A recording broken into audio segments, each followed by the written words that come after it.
அடுத்ததாக இன்றைய சிறப்பு சிந்தனை உரை நிகழ்ச்சிக்கு செல்வோம். நிகழ்ச்சி தொடங்காமல் ஒரு ஒரு விடயத்தை குறித்து தொடங்குவோம். இன்று நான் ஆரம்பத்தில் லொக்கோன் பண்ணியதும் வாழ்க வளமுடன் சொல்லியதும் சிவாஜியா கிட்ட இன்றைய நிகழ்ச்சியை நடத்துகிறீர்களா என்று ஓம் என்று சொல்லிவிட்டேன், ஆனால் ஆயத்தம் இல்லை. தவத்தை தொடக்கிவிட்டு சிந்திப்போம் என்று சொல்லி தவத்தை தொடக்கி போட்டு சிந்தித்து பார்த்தேன். சிவா ஐயா இதையும் ஆழ்ந்து சிந்தித்து பார்த்து தான் செய்வார், அவர் டக்குன்னு செய்ய மாட்டார். அதை சிந்திக்கும் போது தான் தெரிஞ்சது, இன்றைக்கு யார் நடத்தினாலும் பரவாயில்லை. காரணம், இன்று சிந்தனை செய்வதற்கு இந்த மன்றத்தில் அறிமுகம் தேவையில்லை. அவர் 3-4 வருடங்களாக எங்களுக்கு சிந்தனை உரை செய்து இந்த மன்றத்தில் ஒருவராகிவிட்டார். இந்த மன்றத்துக்கு மாத்திரமில்லை, அவர் ஸ்ரீலங்கா, சிங்கப்பூர், அப்படி பல இடங்களில் சிந்தனை உரை செய்து அவருக்கு அவரை பற்றி எல்லோருக்கும் தெரியும். எனவே அவர் யார் என்றது எங்களுடைய முதுநிலை பேராசிரியர் பழனிசாமி ஐயா. அதான் எனக்கு சிவாஜி அடக்கன்னு சொல்லிவிட்டார். அவருக்கு அறிமுகம் தேவையில்லை, டைம் வேஸ்ட் ஆகாமல் நாங்கள் விஜயத்துக்கு போவோம்னு சொல்லி. எனவே சிந்தனையை இப்போ ஐயாவின் வாழ்வியல், இன்றைக்கு வாழ்வியல் சிந்தனை பாகம் 44 ஆன்மீகமும் பாலுணர்வும் தொடர்ச்சி சிந்தனை உரை. ஐயாவை சிந்தனையை ஆரம்பிக்குமாறு கனடா ஸ்கை யோகா மன்றத்தின் சார்பில் பணிவன்புடன் வேண்டுகின்றோம். வாழ்க வளமுடன் ஐயா. வாழ்க வளமுடன் ஐயா. வாழ்க வளமுடன். வாழ்க வையகம், வாழ்க வையகம், வாழ்க வளமுடன். குரு வாழ்க, குருவே துணை.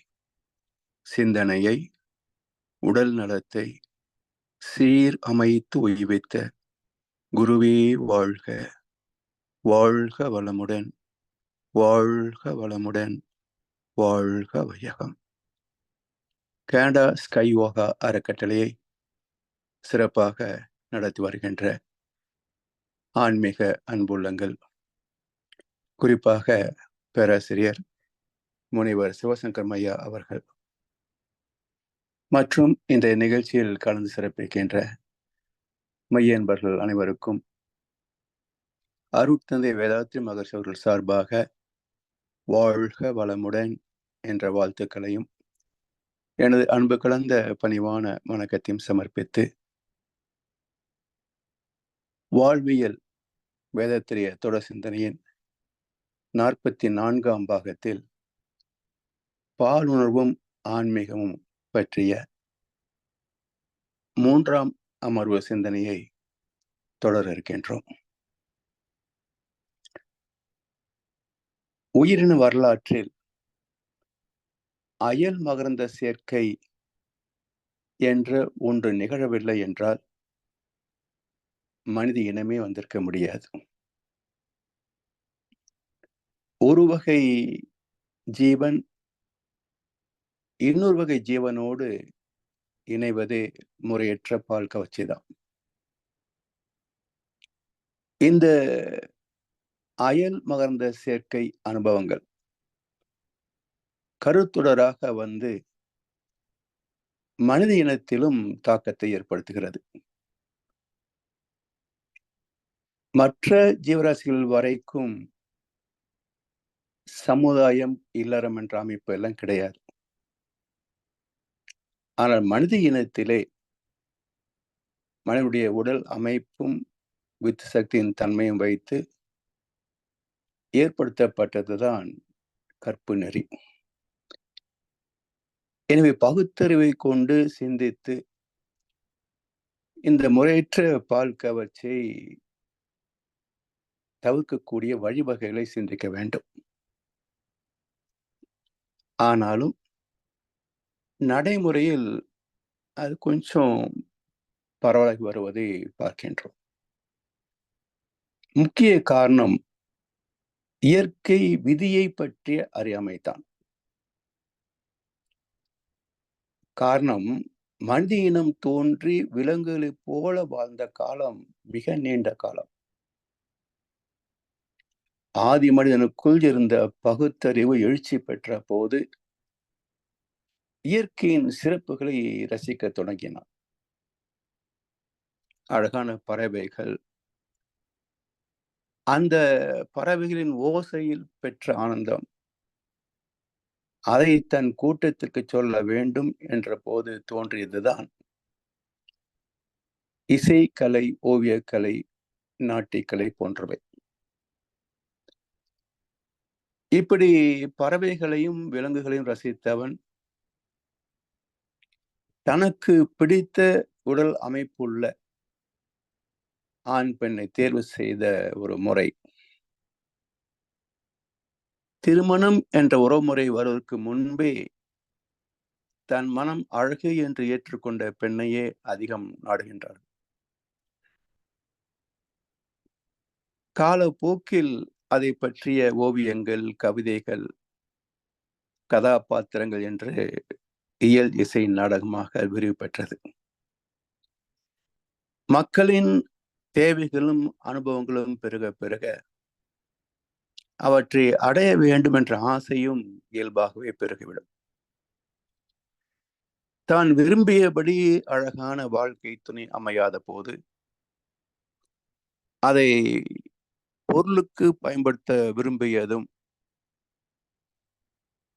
மறுபக்கத்திலே அழகையே மூலதனமாக கொண்டு வசதியாக வாழ விரும்பிய பெண்ணின் ஆசையும் இணைந்து முறையற்ற பால் கவர்ச்சி மாற்ற முடியாத அளவுக்கு உலகத்திலே வேரூன்றிருக்கிறது.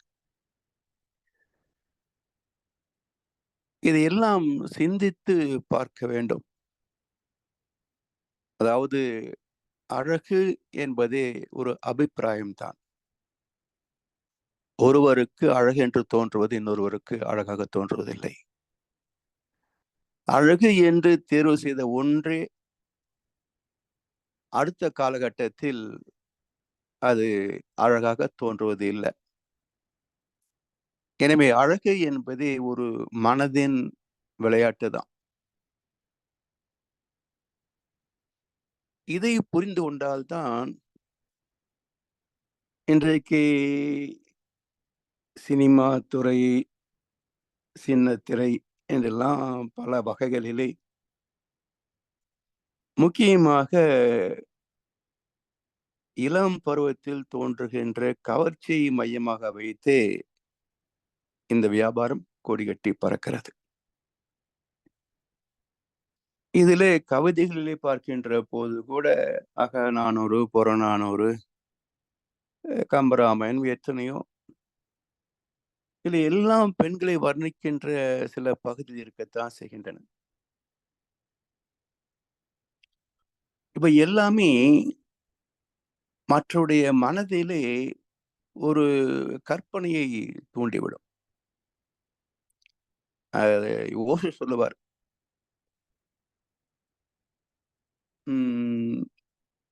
செக்ஸ் அண்ட் ஸ்பிரிச்சுவாலிட்டி என்ற 2 வார்த்தை சொல்வார். செக்ஸ் அண்ட் செக்ஸுவாலிட்டி, இது இரண்டுக்கும் என்ன பேதம் என்பதை அவரே சொல்றார். ஓஷோ சொல்வார், sex is body oriented, sexuality is mind oriented.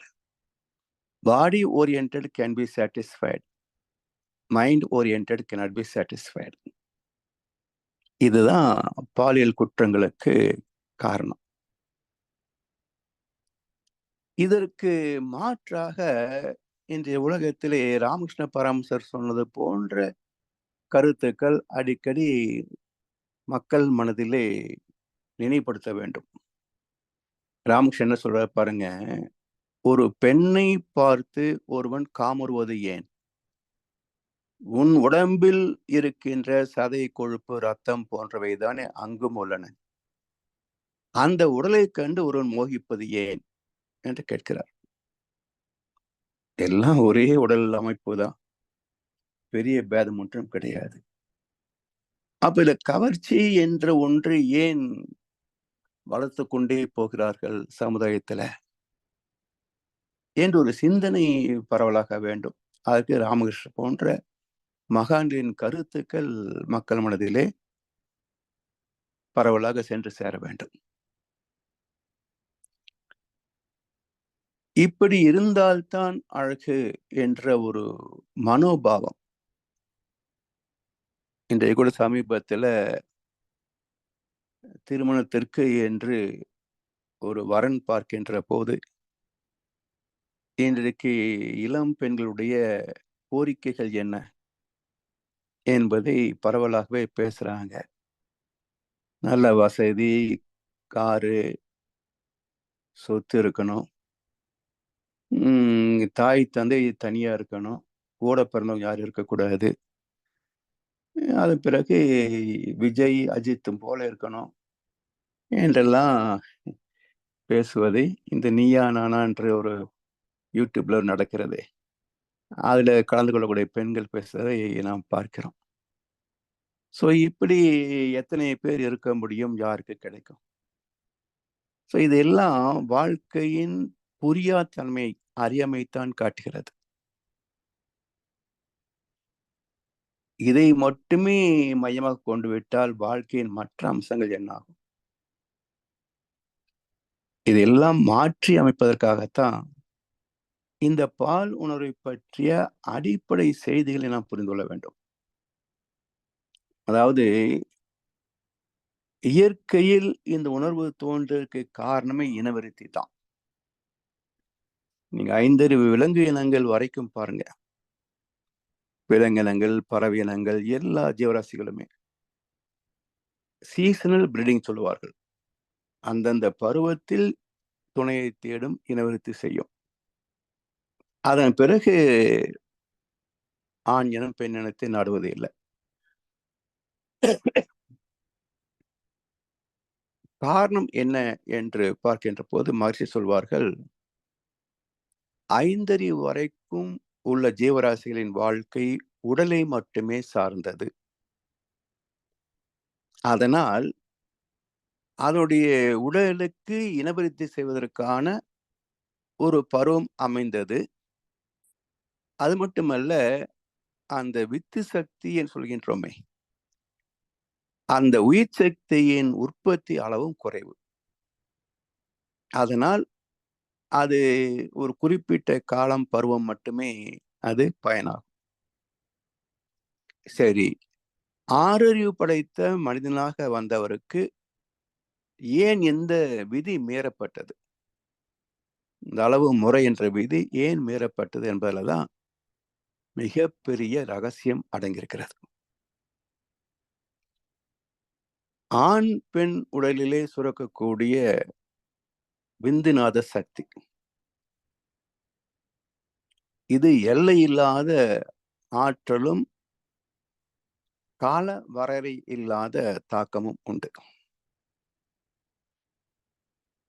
காரணம் என்ன என்றால், இனவிருத்திக்காக மட்டுமே அல்ல,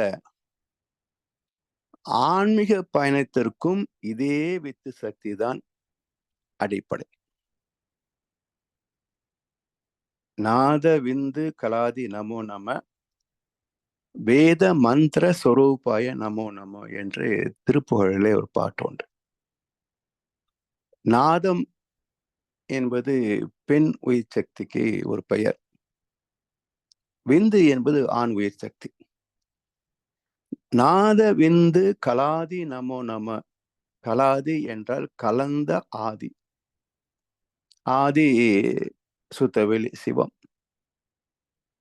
அந்த சிவத்திலேயே ஆண் தன்மையும் பெண் தன்மையும் அடக்கம் பெற்றிருக்கிறது என்பதைத்தான் இந்த பிரபஞ்ச அளவிலே பேசுகின்ற போது அர்த்தநாரி தத்துவத்தை குறிப்பிட்டிருக்கிறாங்க. சிவசக்தி, சிவமும் சக்தியும் சேர்ந்ததுதான் இந்த உலகம், பிரபஞ்சம். அந்த தெய்வத்தை அறிவதற்கான வழி வேத மந்திர சுரூபாய நமோ நம. ஒரு காலத்துல மந்திரங்கள் மூலமாகத்தான் குண்டலினி சக்தி எழுப்பினாங்க. பிராணாயாமம், மந்திரங்கள் இவற்றின் மூலமாகத்தான் குண்டலினி சக்தியை எழுப்பதற்கு முயன்றார்கள். மகரிஷி செய்த மிகப்பெரிய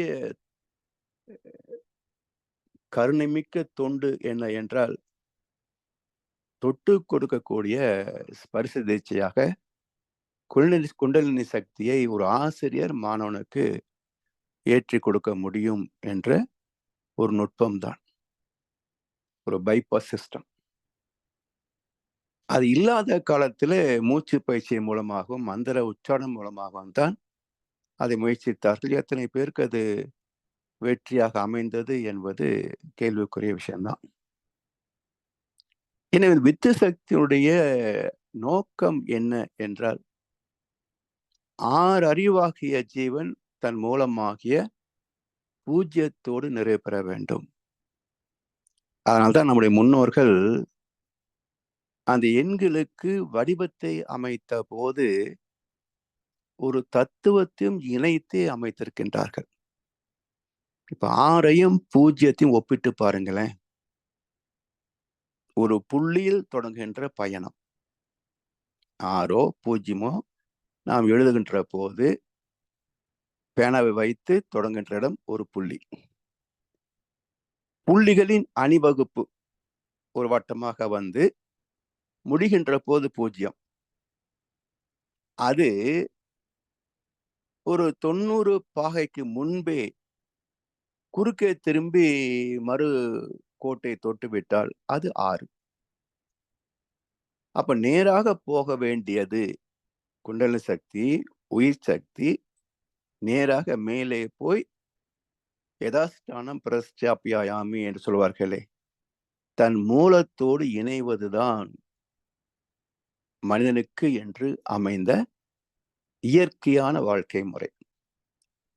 அப்படி பூஜ்ஜியமாக வேண்டிய மனிதர்கள் அந்த உச்சத்தை தொடாமல் புலன் கவர்ச்சி என்ற உடல் சார்ந்த வாழ்க்கையிலே திரும்புகின்ற போது அது 6 நிலைகளிலே 6 அறிவாக முடிந்து போகிறது. இந்த குறிப்பை தான் பழங்காலங்களிலே, இன்றைக்கும் கிராமப்புறங்களிலே இடையில போனவனே என்பார்கள். யாராவது வைய வேண்டும் என்றால் இடையில போனவனே என்பார்கள். என்ன அர்த்தம்? போக வேண்டிய பாதை மேல் நோக்கி இருக்கிறது, பூஜ்யத்தை நோக்கி. நீ உணர்ச்சி வயப்பட்டு குறுக்கே திரும்பி விட்டாய், இடையிலே திரும்பி விட்டாய் என்பதை குறிப்பதற்காக இடையிலே போனவனே என்பார்கள். எனவே இந்த பூஜ்ஜியமாக மாற வேண்டிய வாழ்க்கை, அது எப்படி இருந்தால் அந்த இடத்தை தொட முடியும் என்பதற்கு கவிஞர் கண்ணதாசன் அற்புதமான ஒரு பாடலிலே தந்திருக்கின்றார். பூஜ்யத்துக்குள்ளே ஒரு ராஜ்யத்தை ஆண்டு கொண்டு புரியாமலே இருப்பான் ஒருவன், அவனை புரிந்து கொண்டால் அவன் தான் இறைவன். சரி, அந்த இறைவன் யாரை ஆட்கொள்கிறான், அல்லது யார் அந்த இறைவனுடைய கருணைக்கு பாத்திரமாகிறார்கள் என்ற ஒரு கேள்வி வரும் இல்லையா? அதுக்கு ஒரு 4 வரி சொல்கிறார். முற்றும் கசந்ததென்று பற்றறுத்து வந்தவர்க்கு சுற்றமென நின்றிருப்பான் ஒருவன், அவனை தொடர்ந்து சென்றால் அவன் தான் இறைவன். முற்றும் கசந்ததென்று பற்றறுத்து வந்தவர்க்கு சுற்றமென நின்றிருப்பான் ஒருவன், அவனை தொடர்ந்து சென்றால் அவன் தான் இறைவன். இப்ப முற்றும் கசந்து போக வேண்டும் என்றால் அந்த முற்றும் என்பதில் என்னெல்லாம் அடங்கியிருக்கிறது? அதை மகிழ்ச்சி சொல்வார்கள். பொருள் புகழ் செல்வாக்கு புலன் இன்பங்கள் 4 புகுந்து அழுந்தி மனித மனம் புண்ணாய் வருந்துவோர், இருள் நீங்கி இன்பமுற என் விளக்கம் கூறுவேன், என்ன இறைநிலையே எங்கெதிலும் இருப்பாய் அமர்ந்தாற்றிடும் அருள் நடன காட்சிதனை அகத்துணர்வாய் கொள்ளுவீர், அப்போதும் எப்போதும் அறிவு விரிவாகியே மருள் நிலையில் ஏற்ற ஆசை மற்றும் பழிச்செயல் எல்லாம் மாறிவிடும், மெய்ஞானம் மலரும் உள் ஒளியென. அப்ப பொருள் புகழ் செல்வாக்கு புலன் இன்பங்கள் இவைதான், இவற்றிலிருந்துதான் நாம் விடுபட வேண்டிய அவசியம்.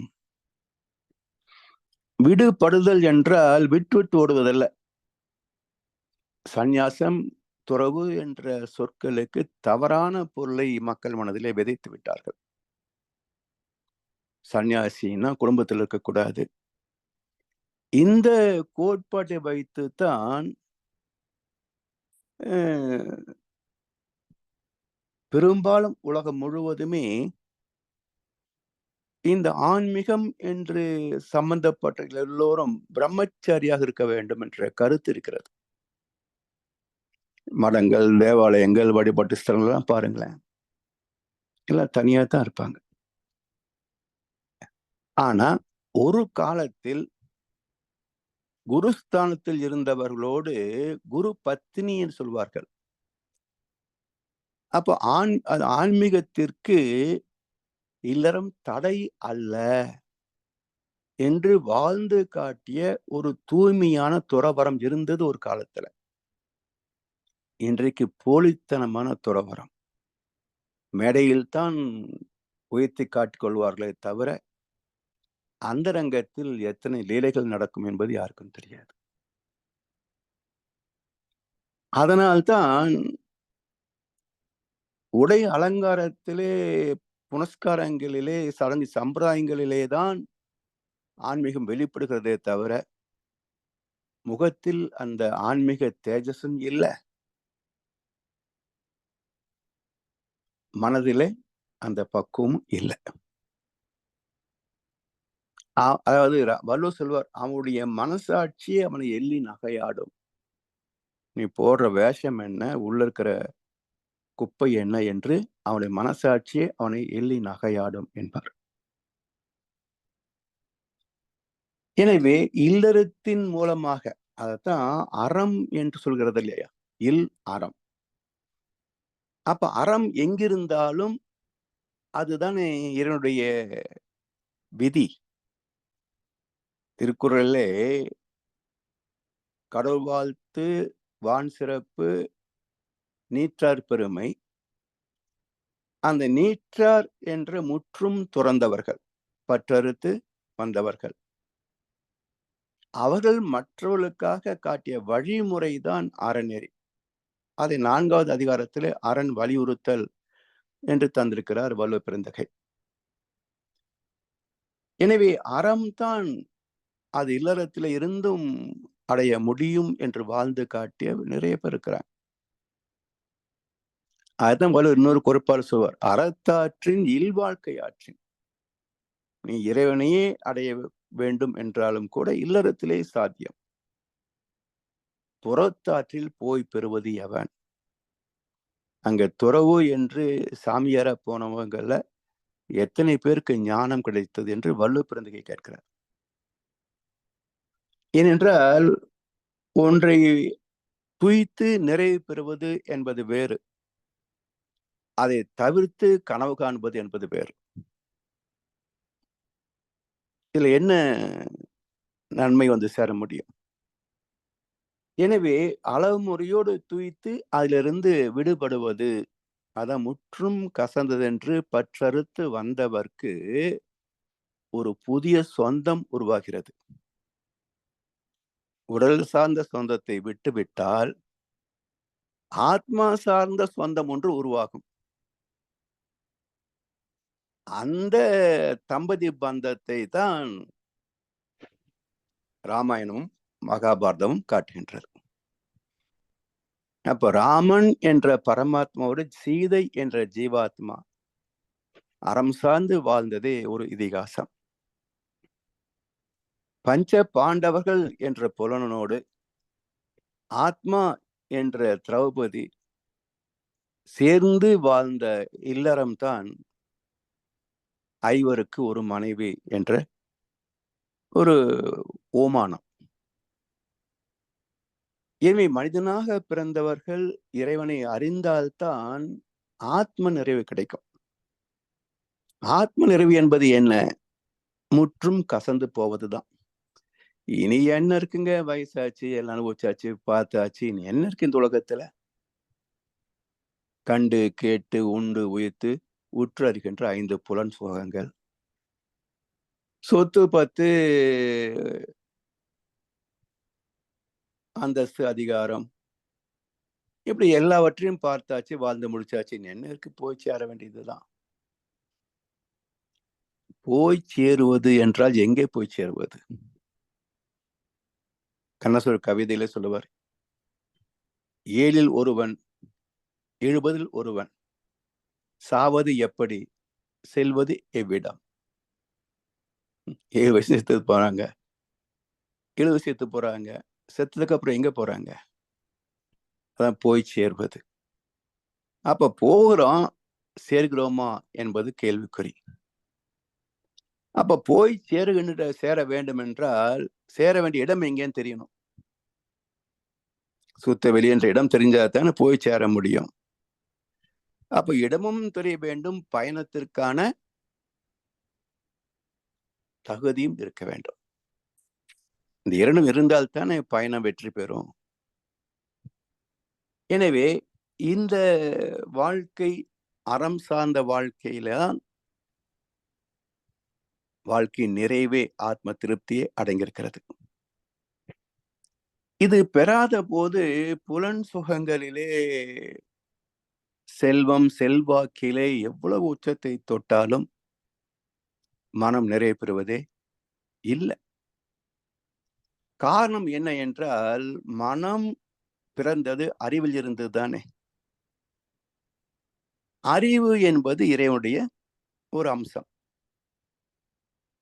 அதை பேரறிவு என்று சொன்னார்கள், இதை சிற்றறிவு என்று சொன்னார்கள், பகுத்தறிவு சொன்னார்கள். அப்ப பகுத்தறிவே அனுபவங்களால் கோர்க்கப்பட்ட போது மனம் ஆகிறது. இந்த மனம் தனது அனுபவங்களை துறந்து விட்டால், கழித்து விட்டால் அறிவாக மாறிவிடும். அந்த அறிவு தன் மூலமாக பேரறிவோடு இணைந்துவிடும். அப்ப வினை பதிவாம் சுமையை விடுத்து தூய்மை பெறவே நினைவாய் உடல் எடுத்து நிலம் மீது விழுந்த பின்னே என்கிற மகர்ஷி அவர்கள். அப்ப பிறவியின் நோக்கமே வினை பதிவாம் சுமையை விடுத்து தூய்மை பெறவே. இந்த மனம் பகுத்தறிவாக மாறினால் பகுத்தறிவு பேரறிவோட இணைந்து போகும். அப்ப அதற்கான வழிதான், அறிமுகம்தான் சிற்றின்பத்திலே உச்சகட்டம் தாம்பத்தியம். அனைத்து புலன்களையும் ஒரே இடத்தில் குவிக்கக்கூடிய ஒரு அனுபவம் உண்டு என்றால், கண்டு கேட்டு உண்டு உயிர்த்து உற்றறியும் ஐம்புலனும் ஒன்தொடி கண்ணே உள என்று வள்ளுவ பிறந்தகை இன்பத்துப்பாலிலே ஒரு குரல் கொடுத்திருக்கிறார். அப்ப எல்லாம் மறந்து தன்னை இழந்து போகக்கூடிய ஒரு அனுபவம் எங்கே கிடைக்கும்? உணர்வு கலங்கி ஒழுகிய விந்து ஊறு சுரோனித மீது கலந்து பனியில் ஒரு பாதி சிறு துளி மாது பண்டியில் வந்து புகுந்து திரண்டு. இப்படித்தானே ஒரு ஜனனம் நிகழ்கிறது, ஒரு மழை பிறக்கிறது. அப்போ அந்த நிகழ்வு தாம்பத்தியத்தின் உச்சம் என்பது எல்லாம் மறந்த நிலை, நோ மைண்ட் ஸ்டேட். இதை ஏன் சிற்றின்பம் என்று குறிப்பிட்டார்கள் என்றால், இதற்கு ஒரு துணையும் வேண்டும், உடல் ஆற்றலும் வேண்டும். இருந்தாலும் அது ஒரு சிறு காலத்திற்கு மட்டுமே என்ற எல்லைக்கு உட்பட்டது. ஆனால் பேரின்பம் என்பதற்கு துணையும் அவசியமில்லை, காலம் என்ற எல்லைக்கூடும் இல்லை. இதை ஓஷோ அழகா சொல்வார். ஆண் துணை இல்லாமல் பெண்ணும், பெண் துணை இல்லாமல் ஆணும் தனக்குள்ளேயே அந்த சிற்றின்ப இன்பத்தை பெற முடியும் என்றால் அதுதான் ஆன்மீகத்தின் துவக்கம் என்பார். இது மிக நுட்பமான ஒரு விஷயம். நமக்குள்ளேயே ஒன்று இல்லாமல் இரண்டாக துவைக்க முடியுமா? இதற்கான ஒரு பயிற்சி முறைதான் தாந்திரிக் என்று சொல்வார்கள், தந்திரா என்று சொல்வார்கள். தந்திரா முறை இணைத்து விட்டால் நிச்சயமாக இதுல இருந்தும் வெளிப்பட முடியும். அது மேல் நாடுகள் ஏதோ இருக்கிறதாக கேள்விப்பட்டிருக்கேன். ஓஷோவுடைய பயிற்சி முறைகளே இருந்தது. ஆனால் அது முறை மாறி போனது காரணம், அதுக்கு ஒரு பக்குவம் வேணும். அதாவது இப்போ நாம் செய்யக்கூடிய தவம், தத்துவ விளக்கம், அகத்தாய்வு பயிற்சிகள், இதுல ஓரளவுக்காவது தேர்ச்சி பெற்ற பிறகு அந்த தேர்ச்சி தான் தந்திராவுக்கு அடிப்படை. அதன் பிறகு அதுல பயிற்சியில போனால் ஒருவேளை எல்லா புலன் இன்பங்களையும் தாண்டி போக முடியுமோ என்னவோ தெரியாது. அப்படி முற்றும் கசந்ததென்று பற்றெடுத்து வருகின்ற போது நமக்கு இறைவனுடைய சொந்தம் கிடைக்கிறது. வலுவ பெருந்தகை சொல்வார், சார்புணர்ந்து சார்பு கெட ஒழுகின் மற்றாங்கு சார்தரா சார்தரு நோய். ஒரு குழப்பமான ஒரு குறள். ஒரே வார்த்தையை திரும்ப திரும்ப போட்டிருக்கிறார். சார்புணர்ந்து சார்பு கெட ஒழுகின் மற்றாங்கு சார்தரா சார்தரு நோய். அது என்ன என்றால், நாம் உடல் தேவைகளை சார்ந்து வாழ்கிறோம், மனதின் ஆசைகளை சார்ந்து வாழ்கிறோம். இந்த உடலும் மனமும் ஒரு குடும்பத்தை சார்ந்து வாழ்கிறது, இந்த சமுதாயத்தை சார்ந்து வாழ்கிறது. இந்த சமுதாயம் ஒரு மாநிலத்தை, ஒரு நாட்டை சார்ந்து வாழ்கிறது, நாடு இந்த உலகத்தை சார்ந்து வாழ்கிறது. இந்த பூமி சூரியனை சார்ந்து இயங்குகிறது, சூரிய குடும்பம் பால்வழி மண்டலத்தை சார்ந்து இயங்குகிறது, பால்வழி மண்டலம் இந்த பிரபஞ்சத்தை சார்ந்து இயங்குகிறது, பிரபஞ்சமோ சுத்தவெளியை சார்ந்து இயங்கிக் கொண்டிருக்கிறது. அப்ப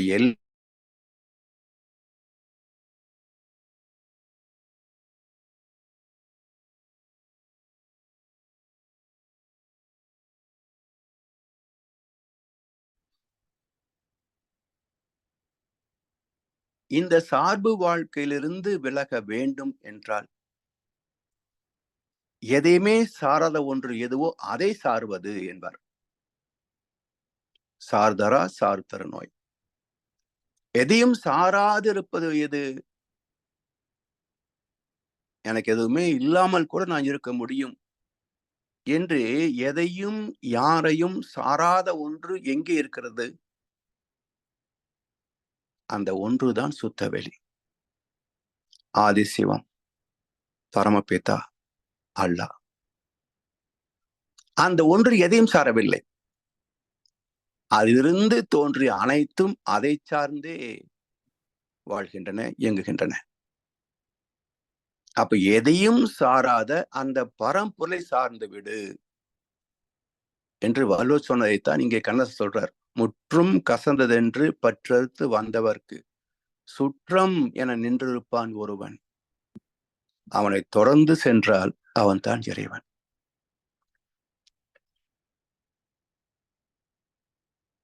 அந்த இறைவனை நாம் அறிகின்ற போது அது பேரின்பம். எனவே இப்போ வயது வந்த இல்லறத்தை மேற்கொண்ட ஒரு தம்பதியர் தான் பெற்ற இந்த சுகம் என்பது பேரின்பத்தின் ஒரு துளி, இப்படித்தான் இருக்கும் அதுவும் என்று உணர்ந்து கொள்ளக்கூடிய ஒரு அனுபவம். அதனால் இது சிற்றின்பம். இன்பத்தில் பேதம் இல்லை.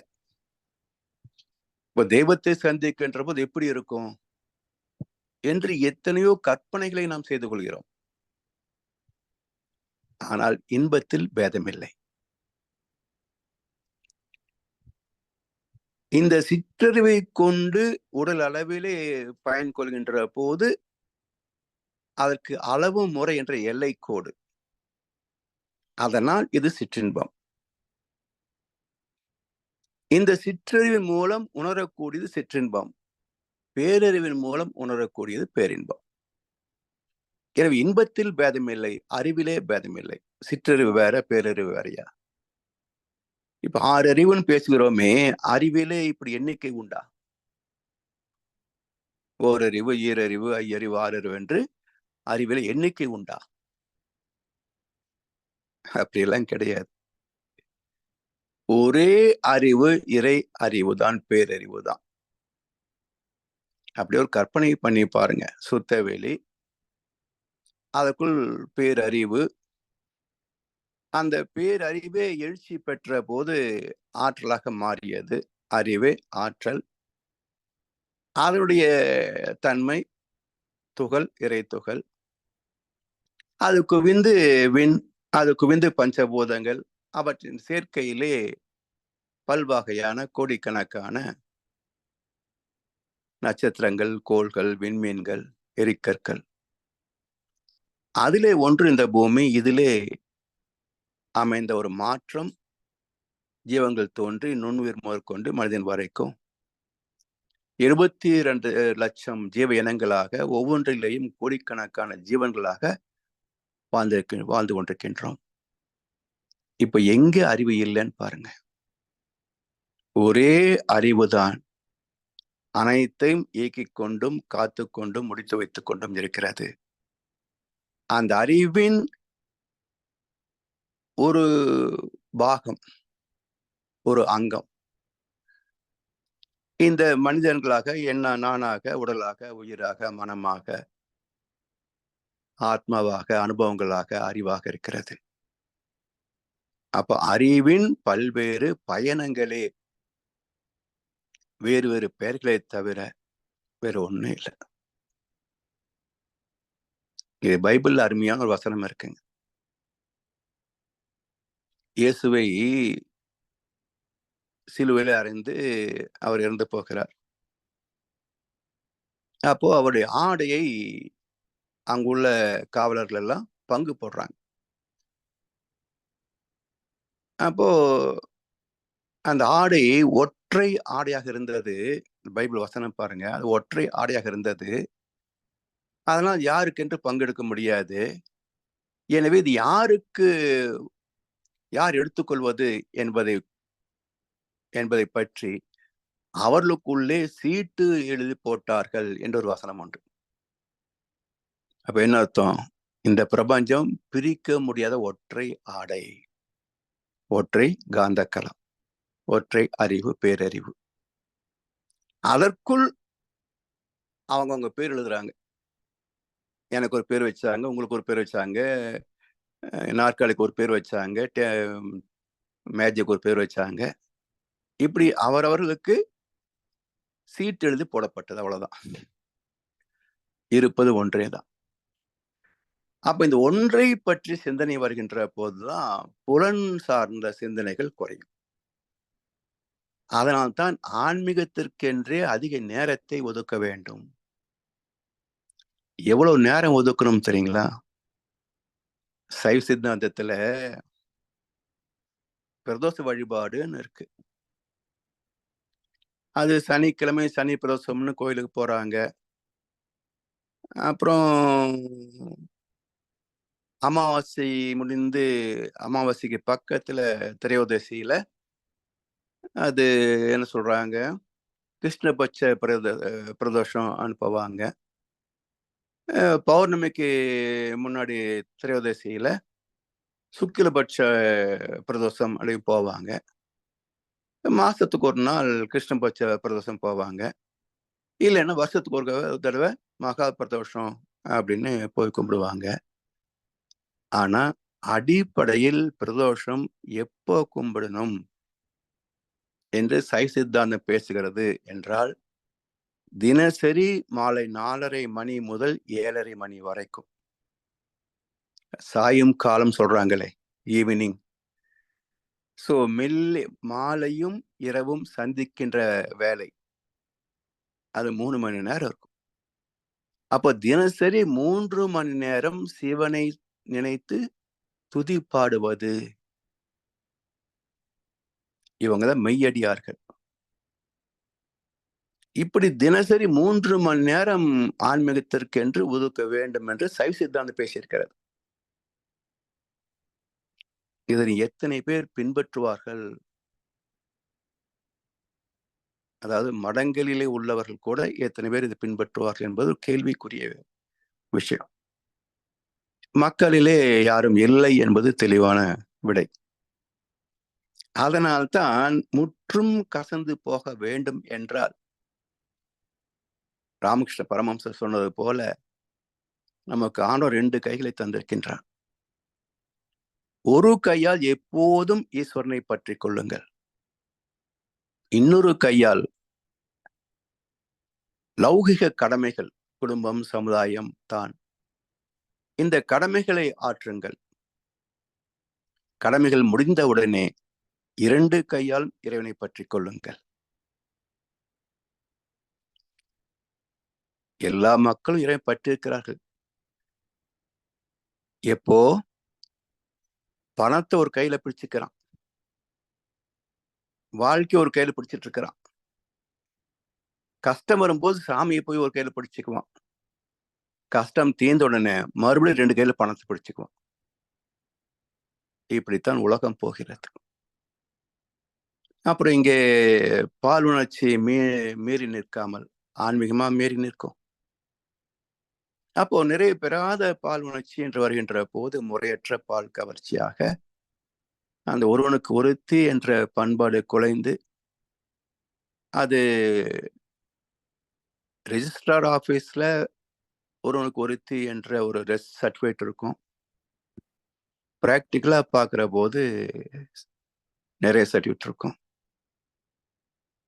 அதை சாமி சொன்ன மாதிரிதான், திருடுவதற்கு வாய்ப்பு கிடைக்காத வரை ஒருவன் யோகியனே, திருடி அகப்பட்ட பிறகும் நிரூபிக்காத வரைக்கும் அவன் யோகியனே. அப்ப யார் உண்மையில் ஒழுக்க சீலன் என்றால் பிறரும் மனை நோக்கா பேராண்மையாளன் என்றார் அவை பிராட்டியார்.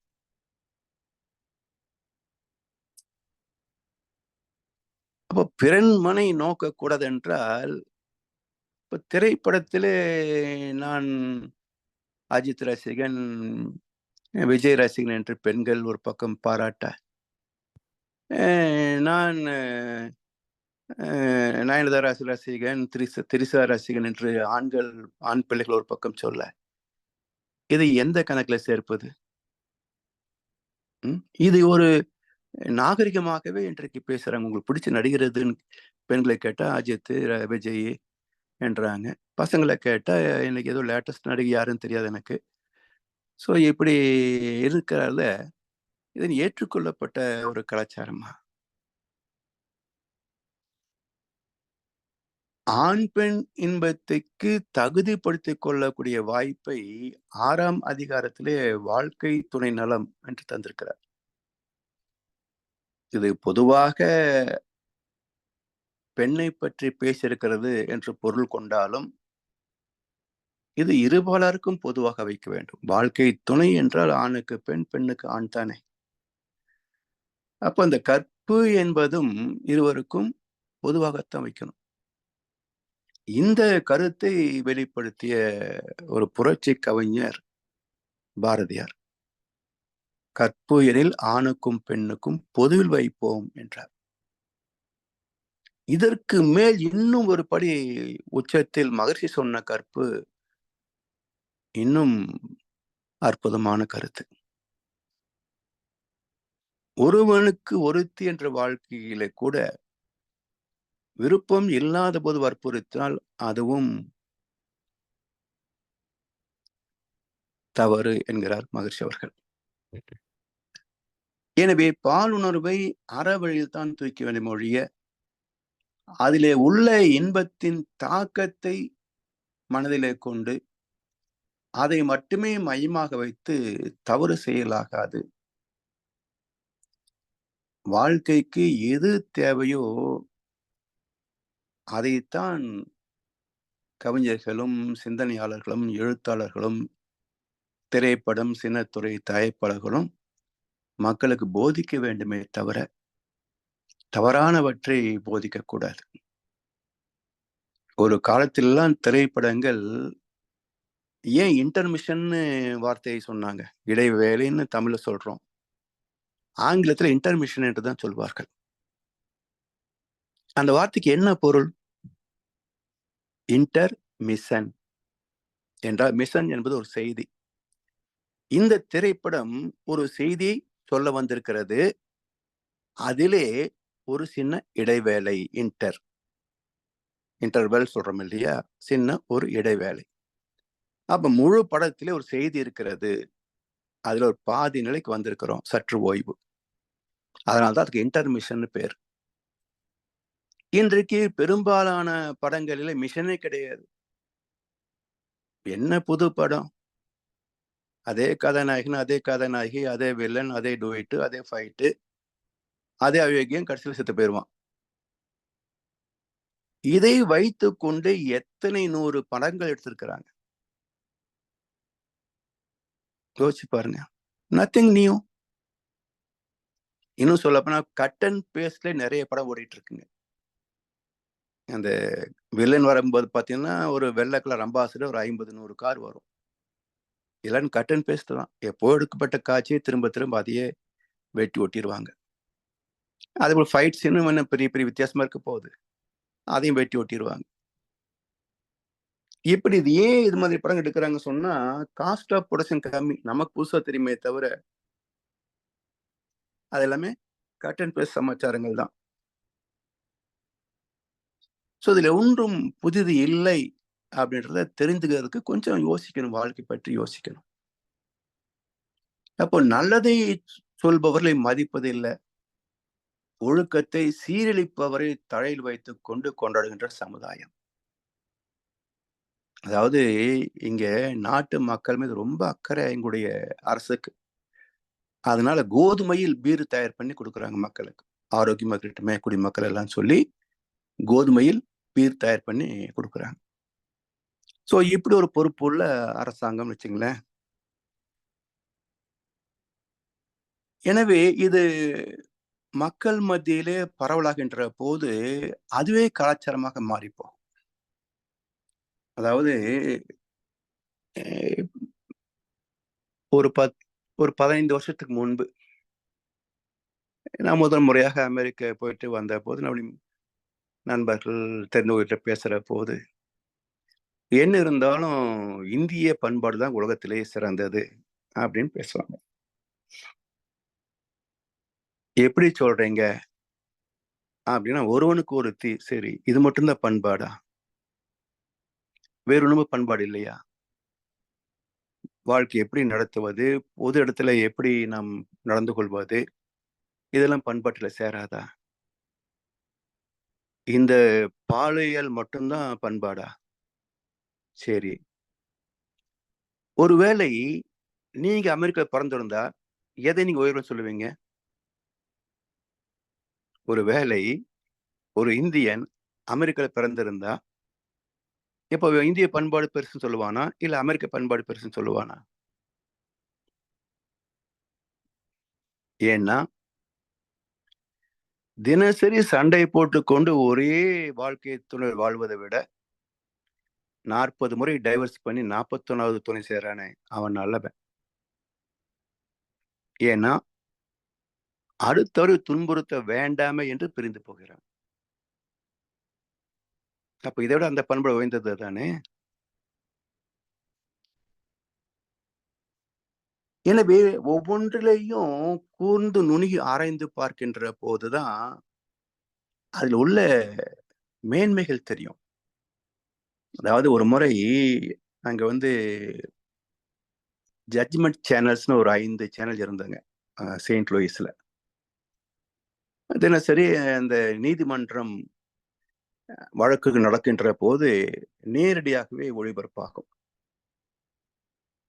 அப்படி ஒரு நிகழ்ச்சி நான் பார்க்கின்ற போது, ஒரு இளைஞன் இன்னொரு பெண் அவளிடத்தில டேட்டிங் கேட்டு அதுக்காக ஒரு $1000 அளவுக்கு செலவு செய்திருக்கிறான். அத வாங்கிய அவளுக்கென்று வாங்கிய பொருட்கள் எல்லாம் இவன் பே பண்ண இந்த பில் வச்சிருக்கிறான் கையில. இப்போ கேஸ் என்ன? எனக்கு டேட்டிங் வரேன்னு சொல்லி தான் நான் இவ்வளோ செலவு பண்ணினேன். ஆனா இவன்ட்ட வரல. எனக்கு இவ்வளோ நஷ்டமாயிருக்கு என்று அவன் கேஸ் குடுத்திருக்கிறான். இப்ப நீதிபதி அந்த பெண்கிட்ட கேட்கிறாங்க. என்னம்மா இந்த தொகை செலவு பண்ணது உனக்காகத்தானா? இப்ப இதே இந்தியாவா இருந்தா என்ன பதில் வரும்னு நான் யோசிச்சு பார்க்கிறேன். ஏன்னா அந்த பில்லுல பெண்களுக்கான அந்த பொருட்கள் தான் இருக்கே தவிர யாருக்கு வாங்கினது என்ற பேர் அதுல வராது. So no proof. அந்த பெண் மிக எளிதாக அது யாருக்கு வாங்கினா எனக்கு தெரியும் சொல்லி போயிருக்கலாம். அந்த பெண் சொன்னால் ஆமா எனக்காகத்தான் வாங்கி கொடுத்தான். பிறகு ஏன் நீ அவனோட டேட்டிங் போகல? எனக்கு அவன் பிடிக்கல, நான் போகல. அப்போ இந்த $1000 அவனுக்கு கொடுத்துட்றியா? ஓகே கொடுத்துட்றேன். அப்போ தன்னெஞ்சு அறிவது பொய்யற்க பொய்த்த பின் தன் நெஞ்சே தன்னை சுடும் என்று வள்ளுவர் சொல்றாரு. அந்த வள்ளுவருக்கு சொன்ன கூற்றுக்கு ஒரு உதாரணமாக அந்த பெண் இருக்கிறாள், ஒரு கால் கேர்ள் இருக்கிறார். ஆனா இந்தியாவிலேயே எத்தனை பேர் நீங்க தேட முடியும்? இது உயர்ந்த பண்பாடு. எனவே நன்றும் தீதும் எல்லா இடத்துக்கும் கலந்துதான் இருக்கும். எது அதிகம் என்று பார்த்துதான் ஒரு சமுதாயத்துடைய பண்பாடு என்று நாம் ஒரு ரேங்க் வைக்கிறோம்.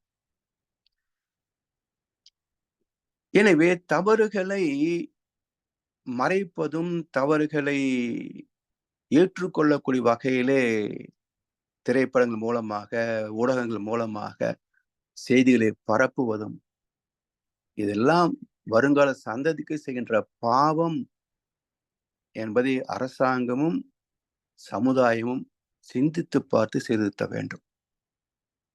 இல்லை என்றால் மகர்ஷி ஒரு தடவை சொன்னாங்க, இன்றைய தொலைக்காட்சிகளும் சினிமாக்களும் பத்திரிகைகளும் அதில் நடுப்பக்கத்தில் வருகின்ற புலோ அப் இவற்றெல்லாம் வைத்து கொண்டு ஒழுக்கமான இல்லறத்தை பற்றி பேசுவது வீண் பேச்சு என்று மகர்ஷி ஒரு தடவை சொன்னார். ஏன் அப்படி சொன்னார்னா, பிராக்டிக்கலா தவறு செய்யவில்லை என்றாலும் மனதளவிலே தவறு செய்யாதவர்கள் எத்தனை பேருங்க. ஸோ இதெல்லாம் ஆராய்ந்து பார்க்கின்ற போதுதான் இதிலிருந்தான் விடுபடக்கூடிய ஒரு வழிவகை உண்டு என்று சொன்னால் அதுதான் தெய்வ நீதியோடு ஒத்த வாழ்க்கை முறை. அப்போ அதுக்கு என்ன விளக்கம் நாங்கள் அடிப்படையில வேணும் என்றால், பருவம் 14 வயது ஆகின்ற போது அது வரைக்கும் மூளையிலே உற்பத்தி ஆகி கொண்டிருந்த வித்து சக்தினா காந்த திணிவு, அது முதுகுத்தண்டு வழியாக கீழே இறங்கி அடுத்து தன்னை போல் ஒரு உயிரை உருவாக்குவதற்காக சந்ததி விருத்திக்காக அது பால் உறுப்புக்கு பக்கத்திலேயே வந்து அந்த திணிவு அமைகிறது. அந்த மூலாதாரம், சுவாயஸ்தானம், பால் உறுப்பு எல்லாம் கிட்டத்தட்ட 1 அங்குலம் 2 அங்குலம் இடைவெளிக்குள்ளேயே அந்த வட்டத்துக்குள்ளேயே அமைந்து போகும். அதே போல கருப்பையும். இதெல்லாம் இயற்கை அமைத்ததற்கான காரணம் இருக்கு இல்லையா? என்னுடைய பேரறிவு எப்படி எல்லாவற்றையும் டிசைன் பண்ணிருக்குன்னு பாருங்க. அப்ப இதை புரிந்து கொண்டு அளமுறையோடு துய்த்து ஆன்மீகத்திலேயும் மேன்மை பெற வேண்டும். அதாவது ரமண மகர்ஷியுடைய ஆசிரமத்தில் இருந்த ஒரு அன்பர் திரிபுவனம் என்று சொல்றோம் இல்லையா, அந்த தத்துவத்தை விளக்குவதற்காக ஒரு உதாரணம் சொல்றார். மிக அற்புதமான உதாரணம், மிக வியப்பான ஒரு கருத்து. அதை படிச்ச போது பார்த்தேன். அந்த கதையோடு சேர்ந்த ஒரு கருத்து. அந்த கதை எப்படி போகுதுன்னா, ஒரு இளவரசன் அழகான ஒரு இளவரசியை பார்க்கிறான், ஒரு பெண்ணை பார்க்கிறான். உடனே அந்த பெண்ணிடத்திலே போய் நான் திருமணம் செய்து கொள்ள விரும்புகிறேன் அப்படின்னு சொல்றான். அந்த பெண் சொல்கிறாள், நீ எனது அழகை தூய்க்க விரும்புகிறாய், இந்த அழகு எப்போ இப்படியே இருக்காது, மாறுகின்ற போது நீ அதை ரசிப்பாயா? உண்மையான அழகு ஒன்று இருக்கிறது, அதை அறிந்து கொண்டால் இந்த உடல் அழகுக்கு நீ முக்கியத்துவம் தர மாட்டாய் என்று சொல்றார். உடனே இந்த இளவரசன் அப்ப அதுக்கு என்ன செய்யணும் என்று கேட்கிற மாதிரி கதை போகுது. உடனே அவருக்கு தீட்சை மாதிரி அவனுக்கு இறை தத்துவத்தை போதித்து, தவ முறைகளை போதித்து, தவத்திலே பயிற்சி கொடுக்குறாங்க. அப்போ தவத்திலே பயிற்சி கொடுத்து அவர் தேர்ச்சி பெறுகின்ற போது, இவள் தவத்தை முடிக்கிறாங்க. அப்போ தவத்தை முடிக்க வேண்டாம், நான் இப்படியே இருக்கிறேன் அப்படின்றான். ஏன் அப்படின்ன போது, கண்களை மூடிக்கொண்டிருப்பது சுகமா இருக்குது, தெய்வீகமா இருக்குது அப்படின்னு இளவரசன் சொல்றார். அந்த பெண் கேட்கிறாள், ஏன் கண்ணை திறந்த அந்த பேரின்பம் இருக்காதா என்று. இவன் எனக்கு கிடைக்கலையே, கண்ணை திறந்தால் பார்க்கின்ற பொருட்கள் தான் காட்சிக்கு தெரியுதே தவிர அந்த பேரின்பத்தை நான் இழந்து விடுகிறேன் அப்படின்னா. அந்த பெண் கேட்டா பாருங்க ஒரு கேள்வி, இவ்வளவு பெரிய பிரபஞ்சத்தை ரசிக்கின்ற, அதனோடு இணைந்திருக்கின்ற பேரின்பத்தை ஒரு அங்குல நீளமுள்ள இமை தடுக்க முடியுமா என்று கேட்டார். கவனிச்சு பாருங்க, பேரின்பம் எப்ப கிடைக்கும்? சுத்த வெளியோடு இணைகின்ற போது பேரின்பம் கிடைக்கும். அந்த பேரின்பத்தை இந்த ஒரு அங்குல இமையை திறப்பதனால அது காணாமல் போய்விடுமா?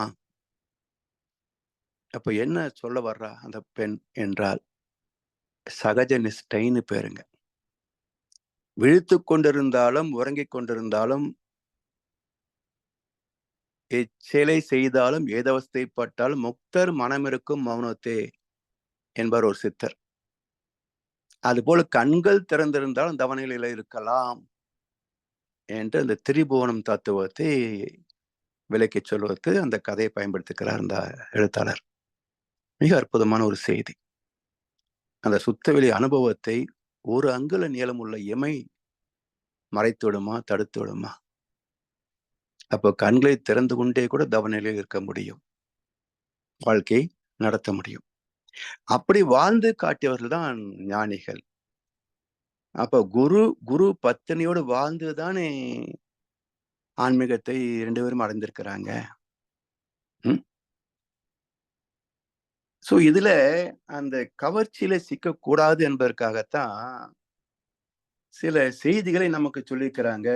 நேரத்தை கருதி அடுத்த அமர்விலே இதை சிந்திப்போம் என்று சொல்லி வாய்ப்பளித்த அனைவருக்கும் நன்றி பாராட்டி இந்த உரையை நிறைவு செய்கின்றோம். வாழ்க வளமுடன், வாழ்க வை. மிக்க நன்றிகள் ஐயா. அடுத்து நன்றி ஐயா. கேள்வி பதில் நிகழ்ச்சிக்கு செல்ல முன் என்னுடைய ஒரு சில கருத்துக்களை குறிப்போட்டு போவோம். என்னன்னு சொன்னால், இந்த ஐயா ஆரம்பிக்கும் பொழுது இந்த அழகை பற்றி சொன்னார். அழகு என்பது ஒரு அபிப்பிராயம்தான். இது ஒரு மனதின் விளையாட்டு. ஒருவருக்கு அழகா இருப்பது இன்னொருவருக்கு அழகா அப்படி ஒரு கதை சொல்லும் பொழுது எனக்கு ஒரு அனுபவம் ஞாபகம் வந்து, அப்போ அதை சொல்லிட்டு போகணும் ஐயா. என்னன்னு சொன்னால், ஒரு கல்யாண புரோக்கர், எனக்கு தெரிந்த கல்யாண புரோக்கர், அவர் ஒரு கதை சொன்னார். என்னன்னு சொன்னால், கல்யாணம் பேசி இவர் மாப்பிள்ளை பக்கம், அடுத்த புரோக்கர் பொம்பளை பக்கம், 2 பேரும் பேசி அந்த மாப்பிள்ளை பொம்பளை பார்க்க வேணும். அப்போ மாப்பிள்ளை பொம்பளையை பார்க்கணுன்னு கேட்டார், பொம்பளை மாப்பிள்ளையை பார்க்க வேணும். அப்போ எப்படி பார்க்குறதுன்னு கேட்டால், அந்த டிம் ஹோட்டலுக்கு போய் பொம்பளையை கூட்டிக் கொண்டு வருவீங்கன்னா இவரும் கூட்டிக் கொண்டு வருவார், அங்கே போய் பார்க்கலாம்னு சொல்லி எல்லாம் அரேஞ்ச் பண்ணியாச்சு. அரேஞ்ச் பண்ணி இந்த புரோக்கர் சொன்னார், அப்படி போய் அந்த கார்லவே டிம் ஹோட்டல் வாசலில் நிற்க அந்த மற்ற புரோக்கர் பார்த்து நிற்கிறார். அப்போ இவர் மாப்பிள்ளையை சொன்னார், நீ காருக்கு ஏறினா அவரோட பேசிட்டு வாரணுன்ட்டு போட்டு அந்த புரோக்கரை கிட்ட அங்கே பொம்பளைன்றது அதை சொன்னார். அங்கே உள்ளுக்கு இருக்கணும், அதை எப்போ நான் ரிலேட்டிவ்ஸோடு டிம் ஹோட்டலுங்க இருக்கணும்னு சொன்னார். அப்போ இந்த புரோக்கருக்கு தாங்க பார்த்துட்டு வருவோம்னு போட்டு அங்கே போய் பார்த்தார், பொம்பளையை காணையில். ஏன்னா பொம்பளையை காணையில்லையேன்னு சொல்லி போட்டு திருப்பி பொம்பளை இந்த புரோக்கரை கிட்ட என்ன பொம்பளையை காணையில்லைன்னு சொல்லி.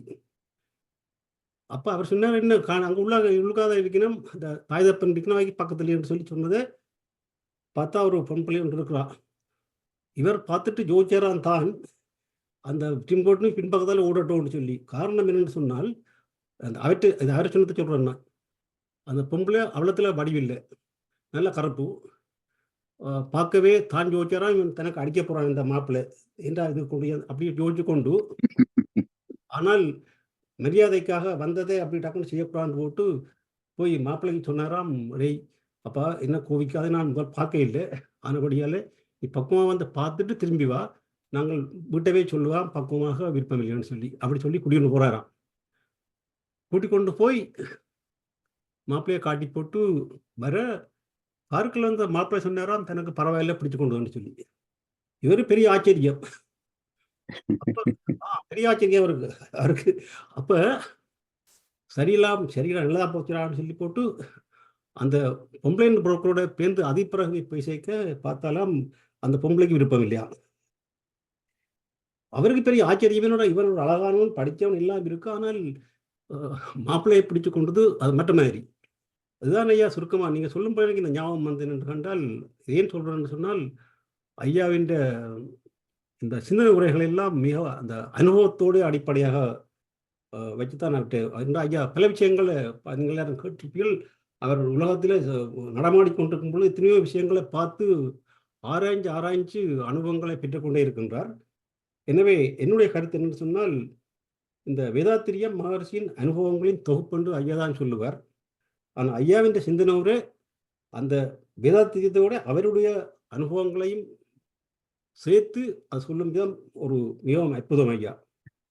சுருக்கமாக சொன்னால் அவரை பற்றி நான் இதுவரை சிந்தனைகள் கேட்டுவிட்டேன்.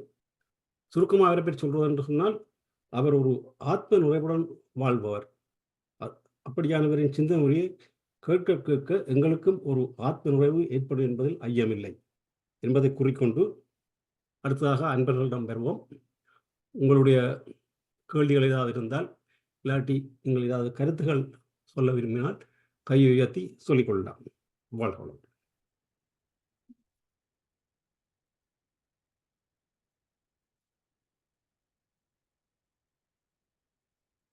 ஐயா, நான் வைக்கிறேன் ஐயா. சொல்லுங்க ஐயா. சின்ன சின்ன கருத்துக்கள் எனக்கு இருக்குது, அது உங்களுக்கு கேட்க வேண்டும். ஒன்றையா நீங்கள் அந்த என்ன எங்களுடைய எண்களிலே 0வையும் 6ஐயும் பற்றி சொல்லுகின்ற போது இந்த 6 வந்து இடையாக போனவர்னு சொன்னீர்கள் இல்லையா. எங்களோட நாட்டுல எனக்கு இன்றைக்கு தான் அதன் விளக்கம் புரிந்தது.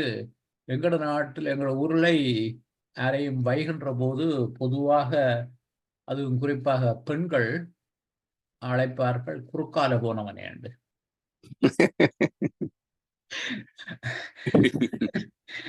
குறுக்கால போனவன் என்றால் அதில் என்ன மோசமாக இருக்கு என்று எனக்கு இதுவரையில புரிந்திருக்கவில்லை. இதுதான் புரிந்தது குறுக்கால போனவனுடைய அர்த்தம். மிக சிறப்பு ஐயா. கேள்வி என்னடா ஐயா, இந்த பிந்துநாத சக்தியை பற்றி குறிப்பிடுகின்ற போது பிந்துநாத சக்தி இயற்கையில 2 தேவைகளுக்கு பயன்படுகின்றது. ஒன்று இனவிருத்திக்கு, அதே பிந்துநாத சக்தி தான் ஆன்மீகத்துக்கும் என்று சொல்லி குறிப்பிட்டிருக்கு. அதில் ஆன்மீகத்துக்கான வழியில இந்த தாந்திரிக முறையை பற்றி சொன்னீங்க. அதில் அப்படி ஒரு பயிற்சி இருப்பதாக அண்ட் ஓஷோவின் பயிற்சிகளையும் அதை பற்றி குறிப்பிட்டிருந்தீர்கள். அதுவும் புரிந்து கொண்டது. ஓஷோவின் பயிற்சி அவருக்கு குறிப்பாக அமெரிக்கா, கனடா போன்ற நாடுகளிலே அவருடைய சிக்கல்களை கொடுத்ததும் இந்த பயிற்சி ஒன்றுதான். அவரை செக்ஸ் சாமி என்று சொல்லி பிராண்ட் பண்ணி அவரை அது அவருடைய இயக்கம் பிள்ளையான வழிகளில் போவதற்கும் கொடுத்தது என்பதை புரிந்து கொண்டோம். ஆனால் இந்த தாந்திரிக முறையை தவிர இந்த பிந்துநாத சக்தி எவ்வாறு ஆன்மீகத்துக்கு உதவுகின்ற, இதுதான் காயகல்ப யோகம் ஐயா. அந்த துரியாதீதம் வரை காயல்பம் வந்துங்கய்யா. காயல்பம் எப்படி பண்ணுதுன்னா, இது அந்த மையத்துல திணிவு அதிகமாகின்ற போது வெளியேற்று வேகம் வரும், உத்வேகம் வரும். அப்போ இரவிலே கனவுகளாக வந்து வெளியேறும். அல்லது திருமணமானவர்களுக்கு தாம்பத்தியம் மூலமாக வெளியே போகும். இப்போ காயல்பு பயிற்சி செய்கின்ற போது மையத்து திணிவு பெற்ற ஆற்றலை தான் நம்ம வந்து ஓஜஸ் மூச்சாக மேலே ஏற்றுறோம். ஏற்றி உடல் முழுவதும் பரவடுகின்ற போது மையத்தில் திணிவு வந்து குறையும், உடல் முழுவதும் திணிவாகும். அப்ப உடல் முழுவதும் திணிவாகிற போது மையத்திலையும் திணிவு இருந்தாலும் கூட உடல் தாங்கும் சக்தி வந்துடுது இல்லையா? அதனால வெளியேற்ற வேகம் இருக்காது. இப்படித்தான் காயல்பு நமக்கு வந்து அளவு முறையை கொடுக்கும். ஆனா தந்திரா என்பது அது 14-15 வயது அல்லது இன்னும் சொல்ல போனா திருமணத்திற்கு முன்பே அதை பயிற்சி எடுக்கணும். தவமும் தந்திராவும் இணைந்தால் நிச்சயமா ஞானத்திற்கு போக முடியும். ஏன்னா தந்திரா எப்படி அதுக்கு பிராக்டிஸ் பண்றாங்க அப்படின்னா, என்ன சொல்வது, இப்போ ஒரு இனிப்பை சாப்பிடுறோம், அந்த இனிப்பிலே மயங்கி போகாமல் அதை சாப்பிடுறது. அப்படி தந்திராவுடைய டெக்னாலஜி என்ன அப்படின்னா, அந்த ஆண் பெண் தொடர்பை வந்து அந்த உணர்ச்சிகளில் சிக்கி போகாம அதுல மெயின்டைன் பண்றது. அதான் தந்திராவாக கத்துக் கொடுக்குறாங்க. மிக அற்புதமான பயிற்சி. ஆனா அது வந்து நமக்கு தெரிய வந்தது 40 வயசுக்கு மேல. அப்புறம் அதுக்கு வாய்ப்பு இங்க கிடையாது. இனி போய் நம்ம கத்துக்கிட்டு என்ன பண்ண போறோம்? ஸோ அது வந்து இந்த இளம் வயதிலே 15-16 வயதிலேயே, இன்னும் சொல்ல போனா அப்ப இல்லைன்னா கூட ஒரு திருமணத்திற்கு முன்பாவது ஒரு 6 மாசம் அந்த ட்ரைனிங் கொடுக்கணும் எல்லாருக்கும். அது கொடுத்தாக்க இல்லறத்திலே நிறைய பெற முடியும், ஆன்மீகத்திலையும் மேன்மை பெற முடியும். அது இன்னும் அதை பத்தியெல்லாம் யாரும் சமுதாயத்துல யோசிக்கிறது இல்லை. நீங்க சொன்ன மாதிரி அதை இங்க இந்தியாவில் பரப்ப வந்தாரு.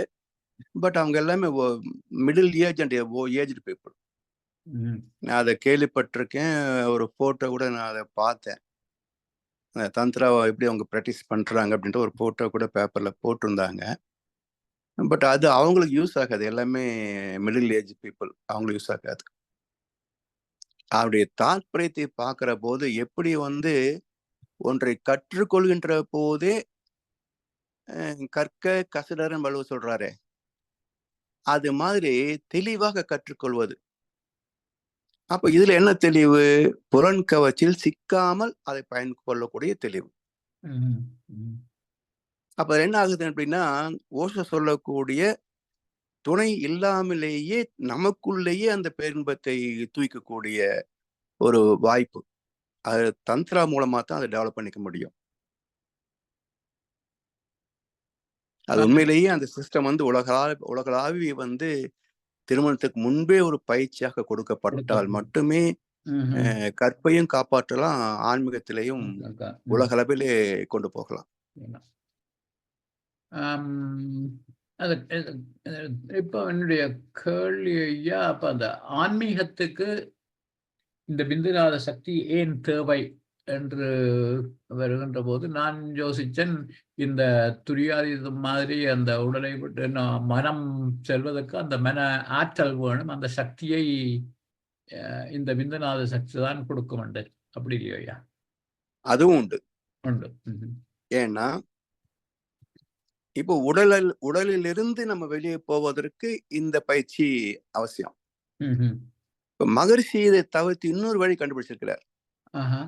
ஏன்னா பயிற்சிக்கு வர்றவங்களே எல்லாம் வாழ்க்கையில் அடிபட்டு நொந்து போய் தான் வர்றாங்க. 14 வயதுல பயிற்சிக்கு வருவாங்க மிக குறைவு.